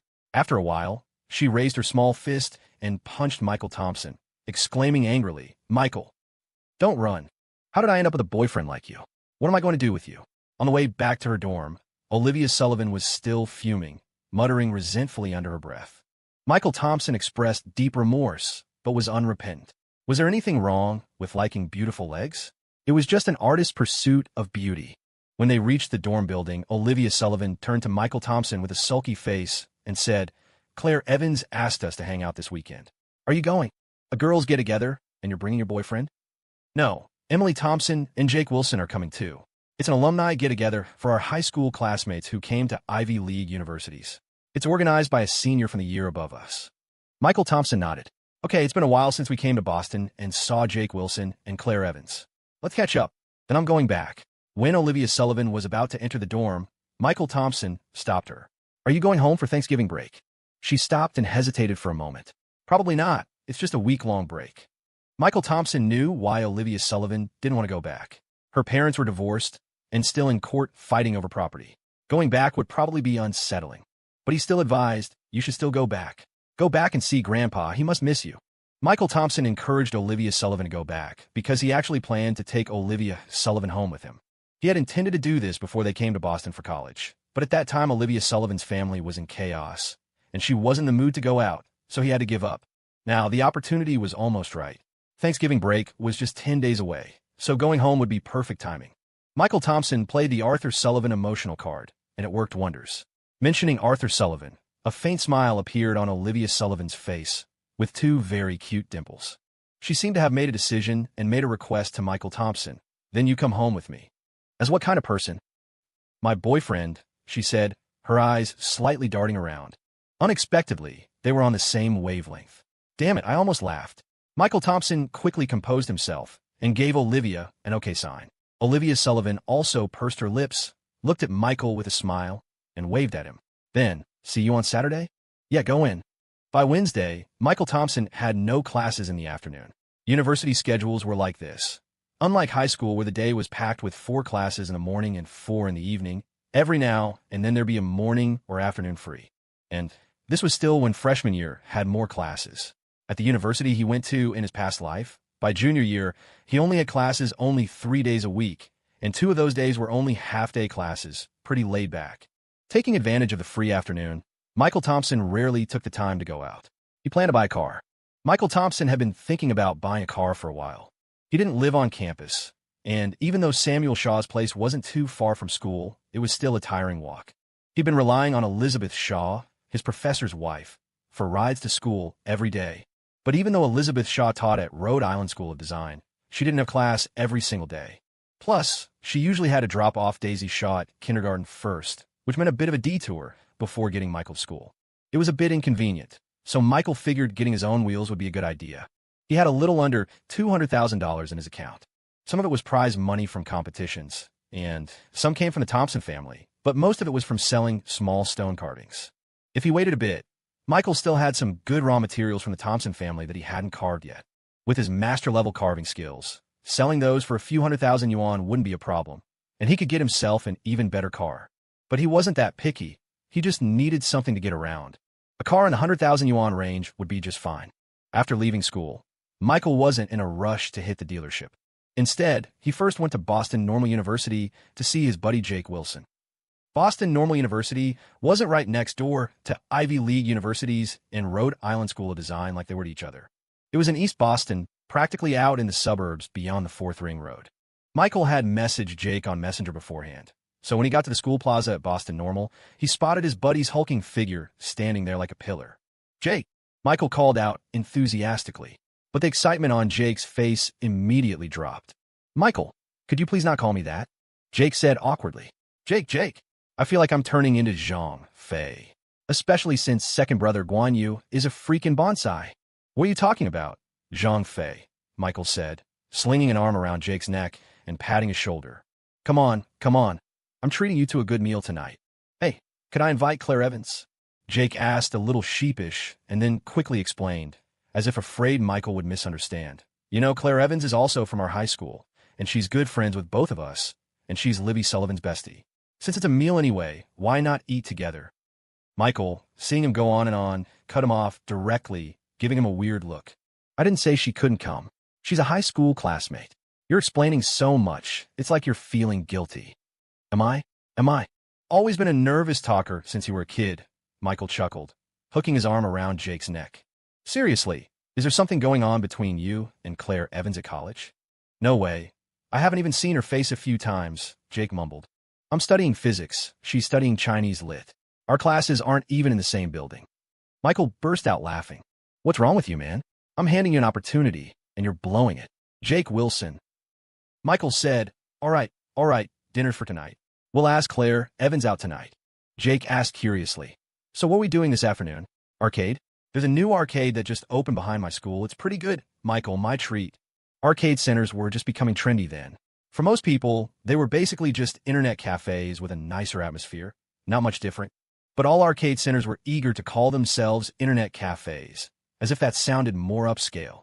Jake usually couldn't bring himself to spend 8 yuan an hour in an arcade, but since Michael rarely came, he was being generous for once. You're hopeless, Michael said, sounding like he was giving up on a lost cause. Come on, this afternoon, Big Brother is taking you to a place where real men go to broaden your horizons. A place where real men go. Jake's expression froze, horrified. Michael, is that appropriate? Are you coming or not? Coming. He patted his chest, took a deep breath, and said awkwardly, It's my first time going to a place like that. Michael, I'm a little nervous. Don't be nervous. First time's always awkward. Second time's a breeze. Michael reassured him with a grin, then waved his hand. Let's go. Jake couldn't help but admire Michael. No kidding, Michael was a total newbie before college, and now he'd become a seasoned pro after starting college. Look at his college life, and then look at his own. Jake felt a little ashamed. Besides studying in college, he spent the rest of his time playing games at arcade centers with his roommates. But Michael was still a good guy, willing to show his brother the world. Jake, filled with trepidation, nervousness, unease, and anticipation, followed Michael Thompson. Half an hour later, in front of a 4S dealership, Jake looked up at the dealership sign, then at Michael Thompson beside him. Michael, is this the place for real men you were talking about? Michael said matter-of-factly, Yeah, what else would it be? He suddenly laughed. You didn't think I was taking you to some shady place, did you? What are you thinking? I'm a serious guy with a girlfriend. Jake covered his face and crouched down, feeling utterly embarrassed. Damn it, I knew it. He said resentfully, You're going to lose me as a brother if you keep this up. All right, let's not stand in front of their store. Let's go inside first, Michael said, too lazy to argue, and walked into the dealership. Jake sighed helplessly, got up, and followed Michael inside.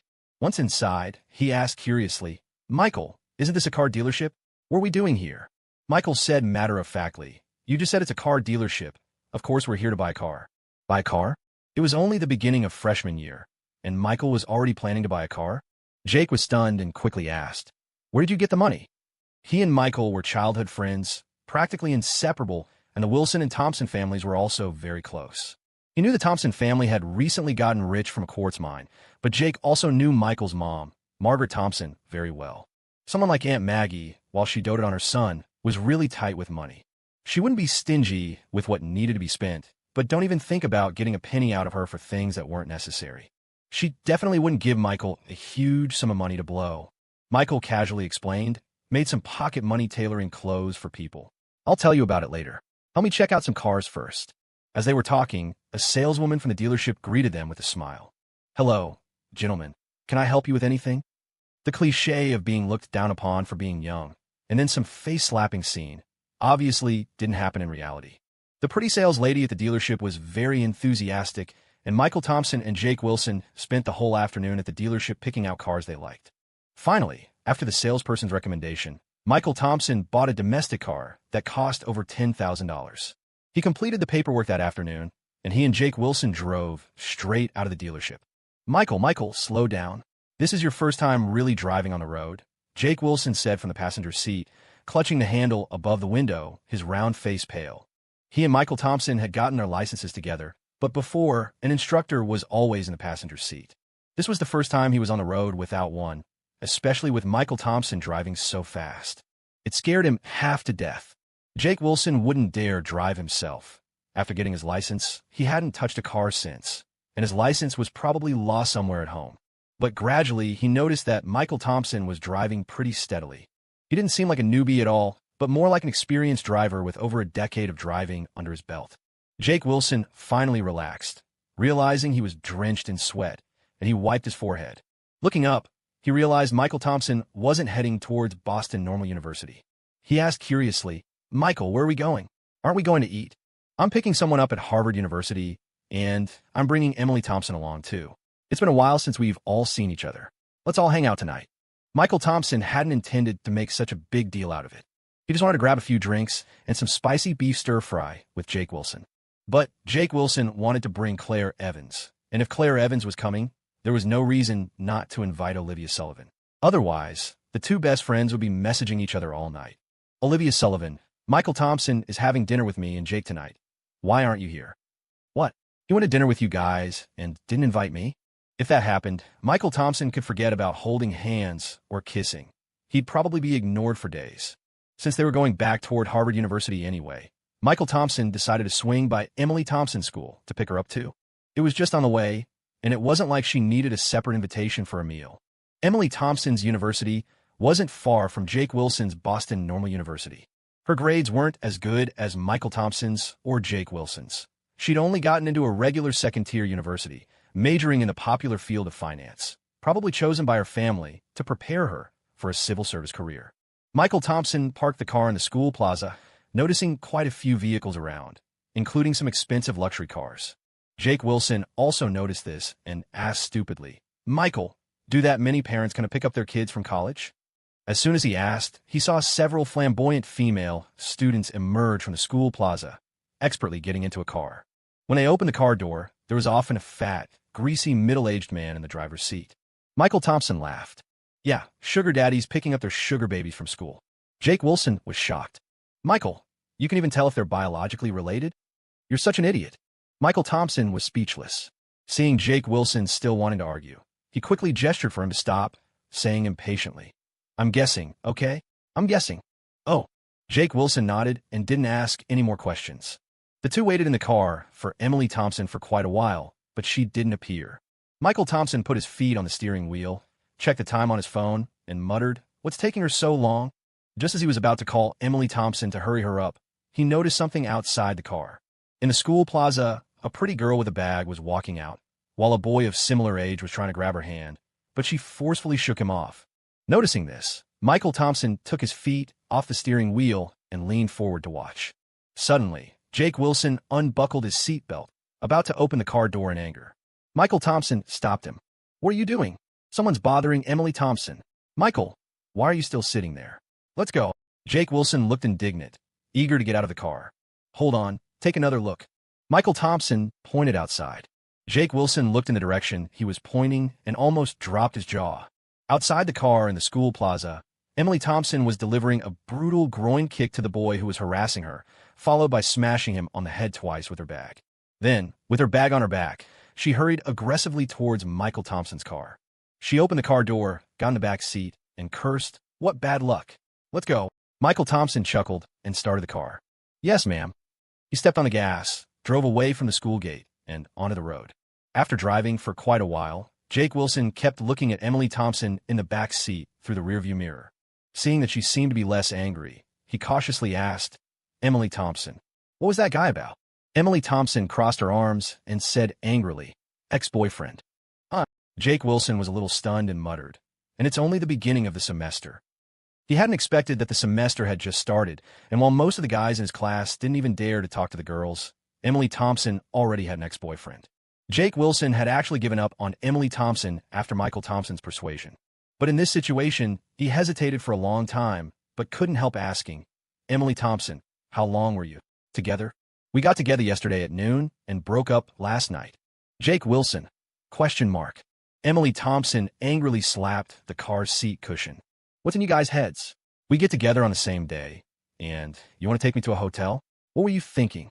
And you have the nerve to come ask me why we broke up. Haha, don't let me in with them, okay? Don't include me in this."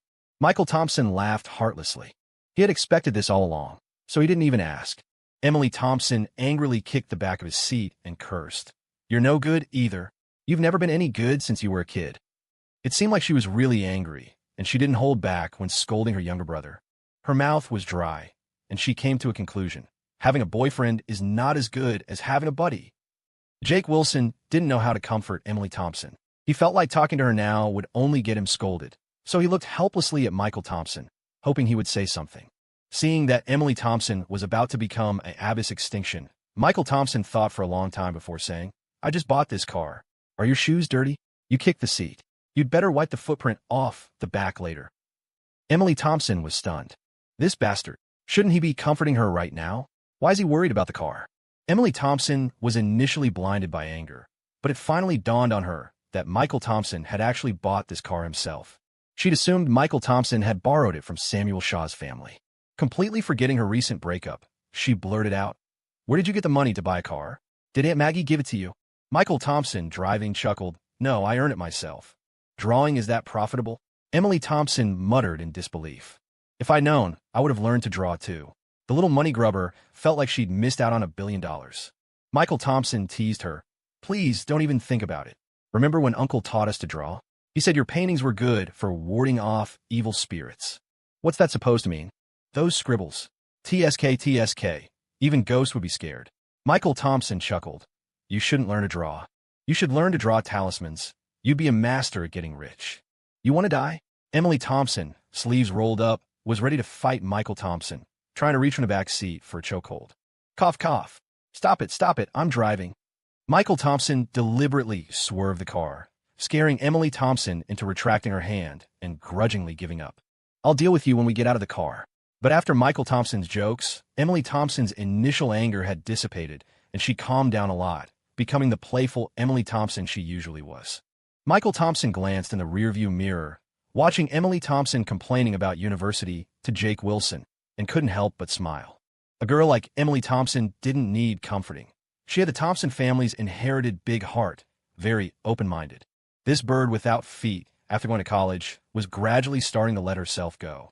Hey, you two, are you going back to Green Valley for Thanksgiving break? Michael Thompson asked them as he drove towards Harvard University. If you are, I can give you a ride. Emily Thompson frowned. If you're going back, then I definitely have to go back. Otherwise, my mom will nag me to death. That was true. These cousins had been inseparable since childhood. If Aunt Daisy saw her youngest son come back and not her own daughter, she would definitely be unhappy. Jake Wilson shook his head, a little embarrassed, and said, I won't be going back. Thanksgiving break. I have something going on for Thanksgiving break. Emily Thompson perked up immediately. Got a girlfriend? Going on a date? Jake Wilson blushed and stammered, unable to say anything. Michael Thompson laughed. Yep, confess to a girl on Thanksgiving break, take her to a late-night movie, and break up the next day. Pull over. Let's get out and fight right now. Emily Thompson pounded Michael Thompson's seat back, gritting her teeth. Why don't you just say it's me directly? Wasn't I trying to save you a little face? Oh, I'm so grateful to you and all 8 generations of your ancestors. The cousins started bickering again, and Jake Wilson felt like he was back in her childhood, a wave of nostalgia washing over him. Ever since kindergarten, the 3 of them had been in the same class. Back then, Michael Thompson and Emily Thompson, these siblings, would bicker like this all the time, and he would just follow them around, grinning foolishly. It was a good feeling. After starting university, even though they were in the same city, Boston was so big, and they were all in different universities, striving for their own futures. Unconsciously, the close connection they once had had gradually faded a bit. Jake Wilson had often wondered if one day they would become like elementary and middle school classmates. No matter how good their relationship was back then, it would eventually fade, and when they met again, they wouldn't be able to find their former friendship. But seeing them again today, he didn't think so. He couldn't help but smile and said, I actually made plans with a classmate to do some tutoring over Thanksgiving break. After all, I want to be a teacher in the future, so I'm treating it as an early internship. What? That's so lame. Emily Thompson immediately lost interest, muttering, lame. Michael Thompson chided. Look at Fatty. Even he knows how to plan for the future. What about your plans, Emily Thompson? My plan is for my brother to become rich and support his sister every day. Buy me good food and fun things. All right, I'm going to go learn the pig farming handbook right now. Michael Thompson, you motherf. Inside the car, Emily Thompson's furious voice and Michael Thompson's carefree laughter rang out. Jake Wilson was also laughing a bit foolishly. He suddenly felt that no matter how far apart they were, their relationship wouldn't change. He hoped so, and it had to be so. When Michael Thompson picked up Olivia Sullivan at Harvard University School Plaza, Olivia Sullivan instinctively went to open the front passenger seat door. When she saw Jake Wilson sitting in the passenger seat, she paused, then blushed, and quietly moved to the back seat. Come back, where are you going?" Michael Thompson called out to her, then kicked Jake Wilson. "Get out, go sit in the back. You have no sense of propriety." Jake Wilson.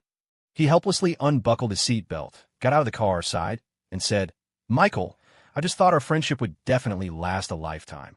"Of course, it's a lifetime of good brothers." Michael Thompson affirmed his words very seriously, then said with disdain, "But being good brothers is for a lifetime, and having a girlfriend is also for a lifetime, plus she can have kids for me, so you take a back seat." Jake Wilson's expression froze. Was this friendship even salvageable? It had deteriorated too quickly. After Jake Wilson sat in the back seat, Olivia Sullivan sat in the front passenger seat, her face red enough to bleed, head down, not saying a word, vigorously pinching Michael Thompson's arm. Clearly, she had heard every word of lifetime and have kids, and was mortified. Michael Thompson declared righteously, "From now on, my passenger seat is only for you. Stop talking, Emily and Jake are here." She covered her face with both hands, too shy to look up, her voice so soft it was almost inaudible. In the back seat, Jake Wilson sighed, thinking Michael Thompson really knew how to sweet-talk girls. Emily Thompson watched their little display of intimacy, covering her mouth and smiling like Aunt Maggie. That evening, Michael Thompson booked a table at a well-known barbecue ribs place in Boston. Everyone there that night was truly close, and he didn't pretend to be allergic to alcohol anymore, even having a bit of bourbon, which was rare for him. "Come on, everyone, let's toast to celebrate Emily Thompson getting over her breakup." Michael Thompson raised his glass, signaling everyone to clink glasses and drink. Emily Thompson secretly kicked Michael Thompson under the table, but still smiled and clinked glasses with everyone. Olivia Sullivan and Claire Evans, unaware of the teasing, actually comforted her, which made her smile even more awkward. The three girls huddled together and started chatting, while Michael Thompson and Jake Wilson ate barbecue ribs and bragged to each other. Suddenly, Claire Evans, who was watching videos on her phone, exclaimed, "Olivia Sullivan, Emily Thompson, you guys have to see this news. Vanessa Sullivan's dress at yesterday's film festival is absolutely stunning." Too. Michael Thompson, who had just taken a sip of bourbon, suddenly spat it out in surprise. When the news about Vanessa Sullivan suddenly popped up, Michael Thompson couldn't contain his excitement. Unlucky Jake Wilson, who was sitting right next to him, caught the spray full in the face. "Michael Thompson, that's disgusting. How gross." Claire Evans wrinkled her nose in disgust, exclaiming with distaste, and grabbed some tissues from the table to wipe Jake Wilson's face. Michael Thompson wiped his mouth, then leaned over to the girl's side with a grin. "What news are you watching? Let me see, too." Claire Evans's phone was playing a recording of yesterday's film festival. Yesterday was the Golden Rooster Awards ceremony in China, and Vanessa Sullivan was there. A movie she recently released won her the Best Actress award this year. Of course, all this wasn't really related to Michael Thompson. The real issue was that Vanessa Sullivan was wearing the starry night gown that Michael Thompson had personally designed for her when she walked the Hollywood Walk of Fame. Michael Thompson was very confident in his work and believed that Vanessa Sullivan, this little enchantress, was more than capable of stealing the show in this gown. But he seemed to have underestimated the impact of the starry night dress when worn by Vanessa Sullivan. When Vanessa Sullivan was sitting in the audience, everyone around her was focused on her, not the stage. Even the photographers couldn't resist constantly turning their cameras to her, even though most of the awards being presented had nothing to do with Vanessa Sullivan. And when Vanessa Sullivan went on stage to accept her award, the whole place erupted. The ever-changing starry night added an air of mystery to her on stage. Film festivals are never short of beautiful women, but the moment Vanessa Sullivan walked onto that stage, she became the undisputed center of attention for the night. No one else even came close. Even watching the film festival video on their phones, the three girls couldn't help but feel a little envious. Olivia Sullivan couldn't help but whisper, "That dress is so beautiful." As she said this, she subconsciously glanced at Michael Thompson. But still, it wasn't as beautiful as the Phoenix gold embroidery Michael Thompson had given her. Thinking of this, Olivia Sullivan couldn't help but purse her lips into a slight smile. She never imagined that Michael Thompson would have any connection with a big star on TV, and she certainly never thought that Vanessa Sullivan's dress was made by her own boyfriend. Claire Evans was full of envy. I wish I could wear a dress like that just once in my life, even if it's only for my wedding. Emily Thompson clicked her tongue in amazement. How much does this dress cost? Those sparkly things on it, they can't be real diamonds, right? Michael Thompson, watching Vanessa Sullivan shine in the video, was actually quite happy. For a designer, nothing is more gratifying than having your work recognized. He interjected, they are real diamonds, and they're incredibly expensive. Just the diamonds alone cost $200,000. He had barely finished speaking when he noticed everyone at the table looking at him in surprise. Claire Evans asked in confusion, how do you know so much about it? I guessed, Michael Thompson stammered, quickly backtracking. Can I make a guess?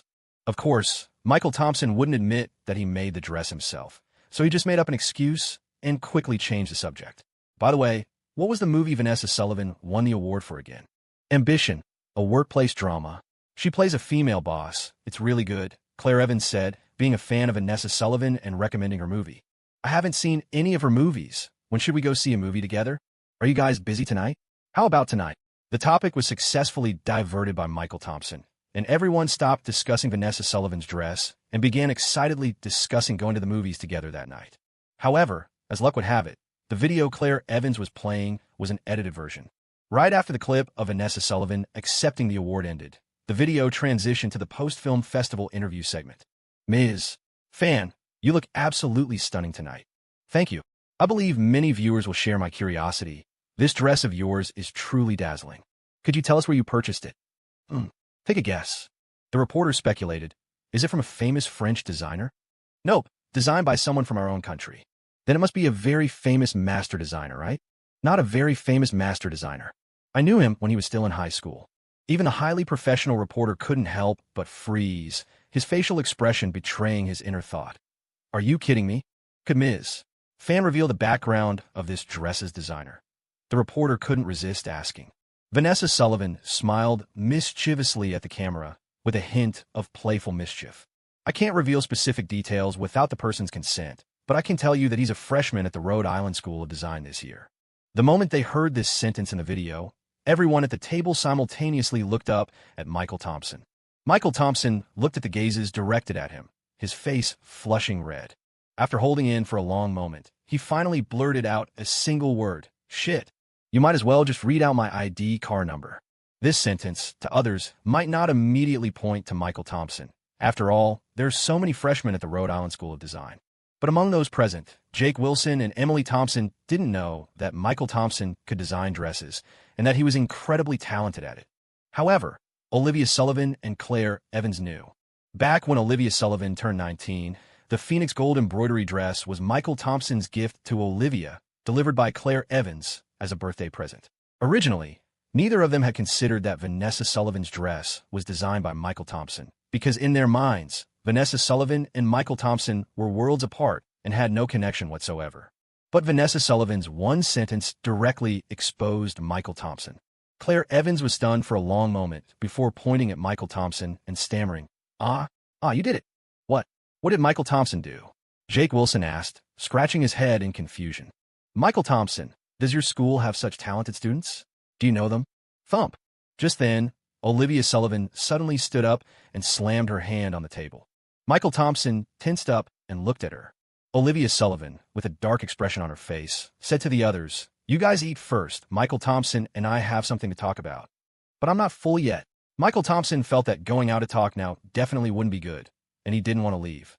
But Olivia Sullivan grabbed his hand without another word, her cheeks puffed up in anger, determined to drag him out. Once she had dragged Michael Thompson away, Emily Thompson said to Claire Evans with a knowing smile, these two are really something, showing off their love even in front of everyone. Claire Evans, knowing the truth, gave an awkward smile and pointed her chopsticks at the dishes on the table. Eat. Let's eat ours, don't worry about them.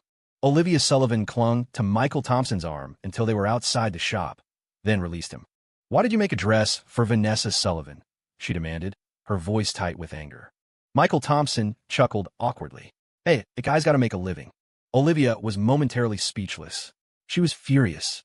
When she'd received the Phoenix Gold embroidery dress, she'd heard Michael's inner voice declare he'd never make another dress for anyone else, basically, ever.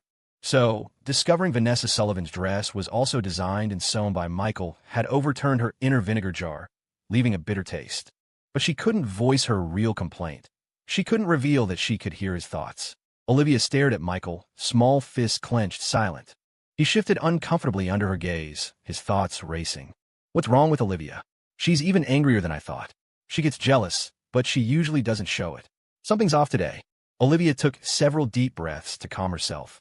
She rummaged in her purse, pulled out her wallet, and extracted a card, offering it to Michael.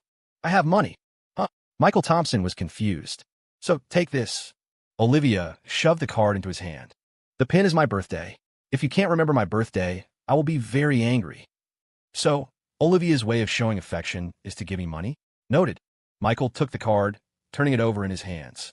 While I do appreciate the gesture, can I ask why? I want to take care of you. Michael burst out laughing. I'm serious. Olivia exclaimed, mortified. I know, Michael said, wiping tears from his eyes. I just didn't expect you to say that. You should just do what you love. Olivia knew Michael's goal in this new life was to pursue his passions and be with his family and loved ones. She wanted that for him, too. So, if you need money, just tell me. So, there's no need to make dresses for other people because you need money. Just make them for me. Olivia couldn't bring herself to say the last part aloud, even though that's exactly what she wanted. The thought made her feel a little selfish. But it was true. She wanted Michael completely and utterly to herself. They were meant to be together. As you wish, my lady, Michael teased. From now on, I'll only make clothes for 2 people. Olivia's jaw dropped. 2? Vanessa Sullivan? Do you like her? What does she have to do with anything? Michael asked, bewildered. Of course. I mean you and our future little Olivia. It took Olivia a moment to realize future little Olivia referred to their future daughter. Her emotions, which had been on a roller coaster, finally leveled out. Relieved, she blushed. W, what are you talking about? Even if we have kids, how do you know it'll be a girl?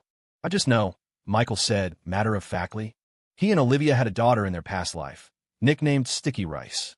If they didn't have a girl this time, he'd be worried. Olivia playfully scolded him. You're so unreasonable. That's right, he hummed, taking her hand. So, no more being angry or jealous. Come on, let's go back. Okay. Olivia let Michael lead her. She suddenly realized that a more assertive Michael Thompson wasn't so bad after all. Back in the private room, Claire Evans had expected an argument. Seeing them walk in hand, she nearly popped her eyes out. I don't know what kind of spell Michael Thompson cast on Olivia, but she's completely smitten. Looks like he charmed her again with just a few words. If it's like this now, what's it going to be like in the future? If they get married, Olivia will probably be tricked into having 2 kids a year. Claire suddenly felt worried for her best friend's future. After dinner, they went to the movies. It was late when they finally parted ways, heading back to their respective schools. When Michael got home, Howard Banks and Elizabeth Shaw were watching TV in the living room. Howard, Elizabeth, still up? Michael greeted them. He was surprised. They usually went to bed before 10. Elizabeth complained, don't ask. The principal called and asked us to find out which freshmen can make dresses. I'm baffled. Isn't that something for the fashion design department? What does it have to do with the humanities department? And a freshman? Her phone rang, cutting her off mid-sentence. She excused herself to take the call. Michael guessed it was the school and inwardly winced. Vanessa Sullivan's interview was causing more trouble than he anticipated. Howard, waiting for his wife so they could go to bed, yawned and asked Michael, back already? I saw you park a car outside. Did you borrow it? I bought it, Michael said cheerfully, sitting down next to Howard. Bought it? Howard was surprised, but considering Michael's family's wealth, he didn't dwell on it. Your family is generous, buying you a car as a freshman. He assumed the money came from Michael's parents. It's inconvenient to have Howard drive me everywhere, Michael explained. It's easier to have my own car. Howard chuckled. There are shared bikes just down the street. Those are more convenient for getting to school, and you get some exercise. Young people care about appearances. Howard, why do you have to be so blunt? The two chatted for a while. When Elizabeth finished her call, she and Howard went to bed. Michael said goodnight and went to his room. Michael Thompson was now regretting deleting Vanessa Sullivan's contact information too hastily. If he hadn't, he could at least call her up and give her a piece of his mind. Rhode Island School of Design had clearly seen the film festival interview video of Vanessa Sullivan, and higher-ups had started inquiring among freshmen in all departments to find out who was the mastermind behind such craftsmanship.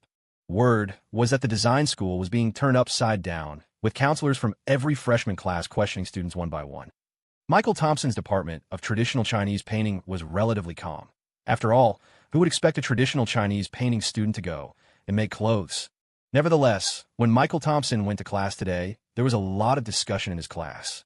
Hey, did you guys hear about the Golden Rooster Film Festival the other day? I usually don't pay attention to that stuff, but yesterday our counselor called every dorm RA. How could I not know? Our school is really full of hidden talents. I don't think many design professors could make a dress like that. Who on earth is this amazing person? Listening to the buzz around him, Michael Thompson really wanted to jump up and shout, "Surprise!" It was me, just to see how his classmates would react. But he just thought about it and didn't actually do it. It wasn't that he was low-key. He had never been a low-key person, and he naturally liked things that brought family honor. However, a person's energy is ultimately limited, and Michael Thompson didn't plan to develop in the field of fashion design in his life. So whether he got famous for this or not didn't really matter to him. On the contrary, if this matter were exposed, there would be a lot of trouble. If too many people came to him to make dresses, wouldn't that be a waste of time? And not like he was short of money. Michael Thompson decided to keep a low profile. There would be plenty of opportunities to become famous and bring family honor in the future, and he didn't need this one. The first class in the morning was Chinese calligraphy history, and all 4 classes from the 2 majors in the Department of Traditional Chinese Painting were together in the multimedia classroom for a large lecture. Although they were majoring in traditional Chinese painting, university life wasn't just about painting in the art studio program all day. There were many other classes to take, like political science and physical education, which were common courses that all majors and all universities had to take. Fresh out of high school, his classmates still had a high school mindset, listening attentively no matter what class it was, and some were even taking notes. Only Michael Thompson, when it came to these theoretical lecture classes, he would just slump onto the desk and blatantly fall asleep. He was also learning, but he was taking a systematic dream training course. Michael Thompson, wake up. Aren't you afraid of failing? Gregory Wilson, who was sitting next to Michael Thompson, couldn't help but nudge him with his elbow, waking him up. I won't fail. Michael Thompson, being woken up, yawned and said lazily, "You can relax about this kind of class. You'll definitely pass the final exam. It's not a major-related course." Gregory Wilson whispered, "I heard our school is really strict. If you fail too many courses, you won't get your diploma." He was kindly reminding him, but Michael Thompson didn't pay attention. He remembered when he first entered university in his previous life. Michael Thompson was also like Gregory Wilson, afraid that if he didn't listen carefully, he would fail the final exams and not get his degree. But later he realized that some courses were not that important. Basically, cramming for a day before the exam was enough to pass. If you're just a few points short, the teachers would grit their teeth and round you up to a passing grade. Like the Chinese calligraphy history class they were having now, the teacher would give you the question bank before the final exam, and just looking through it once would be enough. Tyler Johnson, who was sitting in the front row, heard them talking and turned around to say, "I also think this class is boring. How about we ditch it later?" "Where to? Let's go to the arcade and play some games." Michael Thompson gave him a disdainful look. "Such a great university life. And you're planning to spend it with video games?" "I'm not going. I'm going to study." He rarely went to arcades, mainly because he didn't know how to play games. Whether it was PC online games or the mobile games that would become popular in the future, he couldn't play any of them. Even if he joined in with classmates for fun for a while, after a short time, others would not want to play with him anymore. He was too noob. Tyler Johnson looked at him even more disdainfully. "Michael Thompson, before you say that, could you wipe your drool? You've been sleeping like that. Aren't you ashamed to say that?" Michael Thompson wiped his mouth without feeling embarrassed at all and said righteously, "Is this drool? This is a thirst for knowledge." Tyler Johnson might have encountered someone talking nonsense so confidently for the first time, and for a moment he didn't know what to say. He could only look at Gregory Wilson and ask, "Four eyes, are you going? If you go, I'll call Lao Mao, Akai, and the others. We'll have a 5-person team." Gregory Wilson was a bit conflicted because every time they played games, he was the one who shouted the loudest. "Let's team up. I'll play Yasuo. My Yasuo is super awesome." Although he was also the one who got scolded the worst every time. A perfect phrase to describe Gregory Wilson would be noob at the game, but addicted to it. For such a gaming lounge enthusiast, Tyler Johnson's invitation was simply the devil's whisper. He hesitated for a long time before saying, "Well, we're still missing one person. If Michael Thompson goes, I'll go." Tyler Johnson had no choice but to look at Michael Thompson pleadingly. But Michael Thompson remained unmoved, looking at the teacher on the podium who was lecturing with flying spittle, with a serious face. "I love studying. Studying makes me happy." Michael Thompson, the female gaming lounge manager outside our school, is really pretty. TCH, mere feminine charms. And she wears black stockings. Are black stockings important or not? So decadent at such a young age. Michael Thompson packed his things while sternly criticizing, "I'm going with you, but it's definitely not for any black stockings. I mainly want to show off some real skill." When the break time came, Tyler Johnson called up two other roommates, and the five of them sneaked out of class. Michael Thompson was already used to skipping classes in university. In his previous life, when he was in college, because he was already busy with his own business during university, starting from his junior year, it was normal for him to be away from school for a month or two at a time. But the reason he graduated smoothly even then was that the school wanted to establish a model of independent entrepreneurship and treated him as an outstanding graduate, so they gave him such preferential treatment. Otherwise, if the attendance rate was too low, he would have failed directly without even taking the final exam. He didn't feel anything about skipping class, but the others were somewhat excited like they were doing something illicit. Except for Tyler Johnson, the other three were skipping class for the first time in university. When they left the school gate, Michael Thompson found that they were walking towards the campus wall and said speechlessly, "What are you doing?" "Climbing over the wall." "Climbing over the wall? Why climb over the wall? Just go through the main gate." "Michael Thompson, there's a security guard at the main gate." "Security guards don't care whether you're skipping class or what. Just go through the main gate." Michael Thompson was truly speechless. These guys were in college and still thought about sneaking off campus to go online by climbing over the wall. At first, Gregory Wilson, being the timid one, was hesitant to believe Michael Thompson. But then he watched Michael Thompson stroll right out the main gate, and the two security guards in their booth barely glanced at him, continuing their smoke break and chat as if they hadn't even seen Michael Thompson leave. They finally realized the university security really didn't care about this, and excitedly followed Michael Thompson out the front gate. "Michael, you act like this isn't your first time in college," Gregory Wilson remarked as they left campus. And wouldn't you know it, he was actually right. Michael Thompson just chuckled and didn't reply. You can't have a university without an arcade nearby. Rhode Island School of Design was in Boston's University District, surrounded by several colleges, which meant arcade centers were especially plentiful. In a big city like Boston, the arcade center concept was already popular.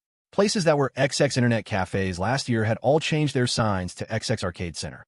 But when you went inside, besides a few tables added near the front desk as coffee tables, everything else was the same as before. Tyler Johnson led the group to an arcade center that had just opened recently. The decor was pretty good, with 2 floors and private booths. The machines were all brand new, all-in-one setups. Even the staff had been replaced by pretty young women with sweet voices and trendy outfits. But naturally, this arcade center was expensive.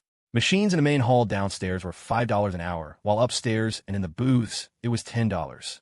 Back home, Michael Thompson knew internet cafes were only $3 an hour, even cheaper with a membership. Even though it was Thursday, this arcade center was quite busy.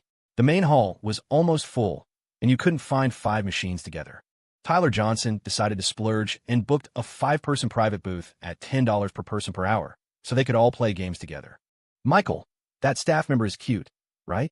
I asked around, and she doesn't even have a boyfriend yet," Tyler Johnson said with a grin as he sat down and turned on his machine. Michael Thompson glanced at him. If you paid a little more attention, you'd see she's wearing an engagement ring on her right middle finger. "She's just messing with you." Tyler Johnson's smile froze. Michael Thompson patted him on the shoulder sympathetically. "Young man, focus on the game. Don't get distracted by other stuff." Tyler Johnson, "I'm definitely getting a hot girlfriend in college," he said indignantly, banging on the keyboard a few times before urging, log in, I'm in a bad mood, time to kill." The group started playing together, diving into the popular game League of Legends. Michael Thompson didn't play games much, but back in his previous life when he was in college, his roommates had definitely dragged him into it for a while. He was still somewhat familiar with it. At least he knew Hasaki and Iku, and that there was a powerful hero named Arthur. The current League of Legends was still the old interface. The later Raptors camp was still F4, which was jarring for people used to the new interface. Michael Thompson wasn't very skilled, so he just picked a healing support character and stuck with Tyler Johnson, who was playing Caitlyn in the bottom lane. At the start of the game, Tyler Johnson said confidently, "Michael, I'll handle 2 enemies. You just cheer me on. Piece of cake. Oj BK." Michael Thompson gave an OK sign to acknowledge. But moments after the game started, Tyler Johnson's desperate cries echoed throughout the booth. "Medic! Medic! Heal me quick! Dude, why are you running straight at them? Michael, use your skills. Stop auto-attacking." When the game ended, Tyler Johnson stared at the defeat screen, sinking into despair. This game was inhuman. A healer who charged at enemy turrets ended up with a score of 0-13. Even worse, Michael Thompson wasn't even the worst player. The happy win man in mid lane had a 0-16. How can anyone play this game? Even Fucker couldn't save them. Michael Thompson coughed awkwardly. First time playing, not really familiar. I kept losing track of myself. But I get it now, no problem. Tyler Johnson looked at him suspiciously. Really no problem? Don't you trust me? I never brag. All right, one more round. Tyler Johnson quickly rallied, urging everyone for another game. 3 hours later, the group in the booth stared at a page of red defeat screens, falling into silence. Michael Thompson cautiously raised his hand. Maybe. You guys play? I'll watch some videos. Oh, come on, that's no fun. It's rare you join us to play. Michael, Tyler Johnson said, while swiftly kicking Michael Thompson out of the game lobby with lightning speed. The four of them immediately started another game. So heartless. Michael Thompson shook his head and opened a web browser to do something else. When he logged into Messenger, he saw a friend request. Michael Thompson clicked on it and saw it was from Vanessa Sullivan. He had been friends with Vanessa Sullivan before, but deleted her after their last meeting, thinking they wouldn't have any further contact. But this time, after thinking about it, he re-added Vanessa Sullivan. The moment she accepted his request, Vanessa Sullivan immediately messaged him. You blacklisted my number? And deleted me as a friend? Come on, I know you're online. If you've got the guts to delete someone, have the guts to admit it. Michael Thompson looked at the message and slowly typed a reply. Big star, aren't you busy today? I'm off today. Tell me why you deleted me. Our deal is over. No need to stay in touch, right? Vanessa Sullivan sent, and then asked, then why did you add me back? Michael Thompson replied, I saw your film festival interview. There's something I need to say. No need to thank me. Just consider it a good deed on my part. No, there's something I have to say. All right, say it. Reluctantly, Vanessa Sullivan decided to hear him out. Then Michael Thompson sent 3 words, go F yourself. After sending it, he immediately deleted Vanessa Sullivan from Messenger again, without hesitation. Phew, he leaned back in the sofa chair, letting out a long sigh of relief, and smiled. That's better. In a luxurious villa in Boston, Vanessa Sullivan, dressed in a somewhat unfashionable tracksuit and wearing black-rimmed glasses, was lying on her stomach in bed, looking at her phone. Just after the film festival 2 days prior, she had really made a splash, completely overshadowing those little bitches who practically wanted to wear necklines down to their navels. It had given her a real sense of vindication. Those young, talentless bitches even dared to call her old Aunt Maggie behind her back. Vanessa Sullivan, riding high on her success, immediately thought of Michael Thompson after the film festival and decided to call him to share her joy. After all, he was the designer of the Starry Night dress, and now that the dress was a sensation, it was the perfect opportunity for Michael Thompson to gain recognition. She felt like she was doing him a favor. After all, who would turn down fame? But when she called, Vanessa Sullivan was immediately stunned because Michael Thompson had blocked her at some point and even deleted her contact information on Messenger. She almost exploded with anger. She was a huge star for crying out loud. People would kill for her contact information, and this guy had rushed to delete it. Vanessa Sullivan couldn't get through by phone and didn't know anyone close to Michael Thompson, so she could only try to re-add him as a friend on Messenger. By today, her friend request had been accepted. And now, Vanessa Sullivan stared at the vulgar curse Michael Thompson had sent her, stunned for a long moment, muttering to herself, this guy. Is he cursing me? At first, she thought she might have misunderstood, but after reading it again and again, she confirmed that Michael Thompson was indeed cursing her. In an instant, the fuse was lit. The sound of rapid tapping filled the room as Vanessa Sullivan's slender fingers flew across her phone keyboard, composing a lengthy essay in the Messenger input field. Unfortunately, when she sent her long tirade, a red exclamation mark appeared. Michael Thompson had deleted her friend again. Michael Thompson, are you some kind of bastard? Vanessa Sullivan's beautiful almond-shaped eyes widened instantly, and she couldn't help but curse aloud. She tried to add him as a friend again, multiple times in a row, but each request vanished without a response. Art, I'm so mad. Vanessa Sullivan threw her phone onto the bed, collapsing onto the covers, a fire of anger burning inside her with nowhere to go, making her feel incredibly frustrated. She swore that the next time she saw that bastard Michael Thompson, she would definitely let him see just how powerful she could be. Achoo! Michael Thompson, who was at the arcade center watching a movie, suddenly sneezed and rubbed his nose with a sheepish look. He had a feeling someone was cursing him behind his back, but he had no proof. Michael Thompson and his 3 roommates, including Taylor Johnson, stayed at the internet cafe until after 12 o'clock. When they got hungry, they went to a diner on the pedestrian street and had spicy beef stir-fry. Today was a full day of classes, and they had watercolor painting in the afternoon.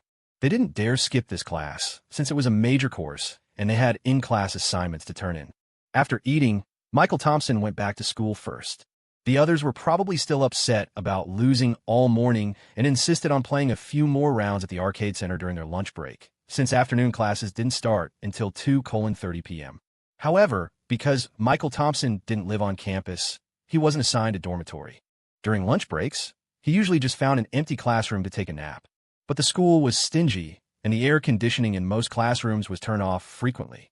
Since the weather had been hot recently, he would go to Elizabeth Shaw's office to enjoy the AC. If Elizabeth Shaw wasn't at school, he would go to Taylor Johnson's dorm room.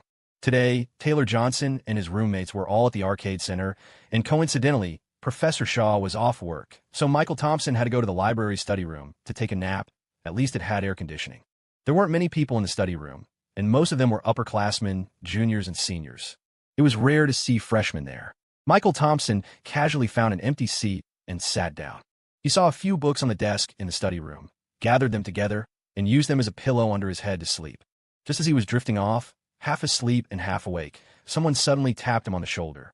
It was the middle of the day, and he was sleeping lightly, so the slightest movement woke him up instantly. He raised his head and looked around with a dazed expression. Then he saw Jessica Sullivan standing behind him with her hands behind her back and a beaming smile. "Jessica, what a coincidence. Are you here for a nap too?" He yawned, rubbed his eyes, and asked, "Want to join me?" "What do you mean nap?" "I came to the study room to study." Jessica Sullivan retorted, annoyed. "And would a normal person invite a senior to sleep with them?"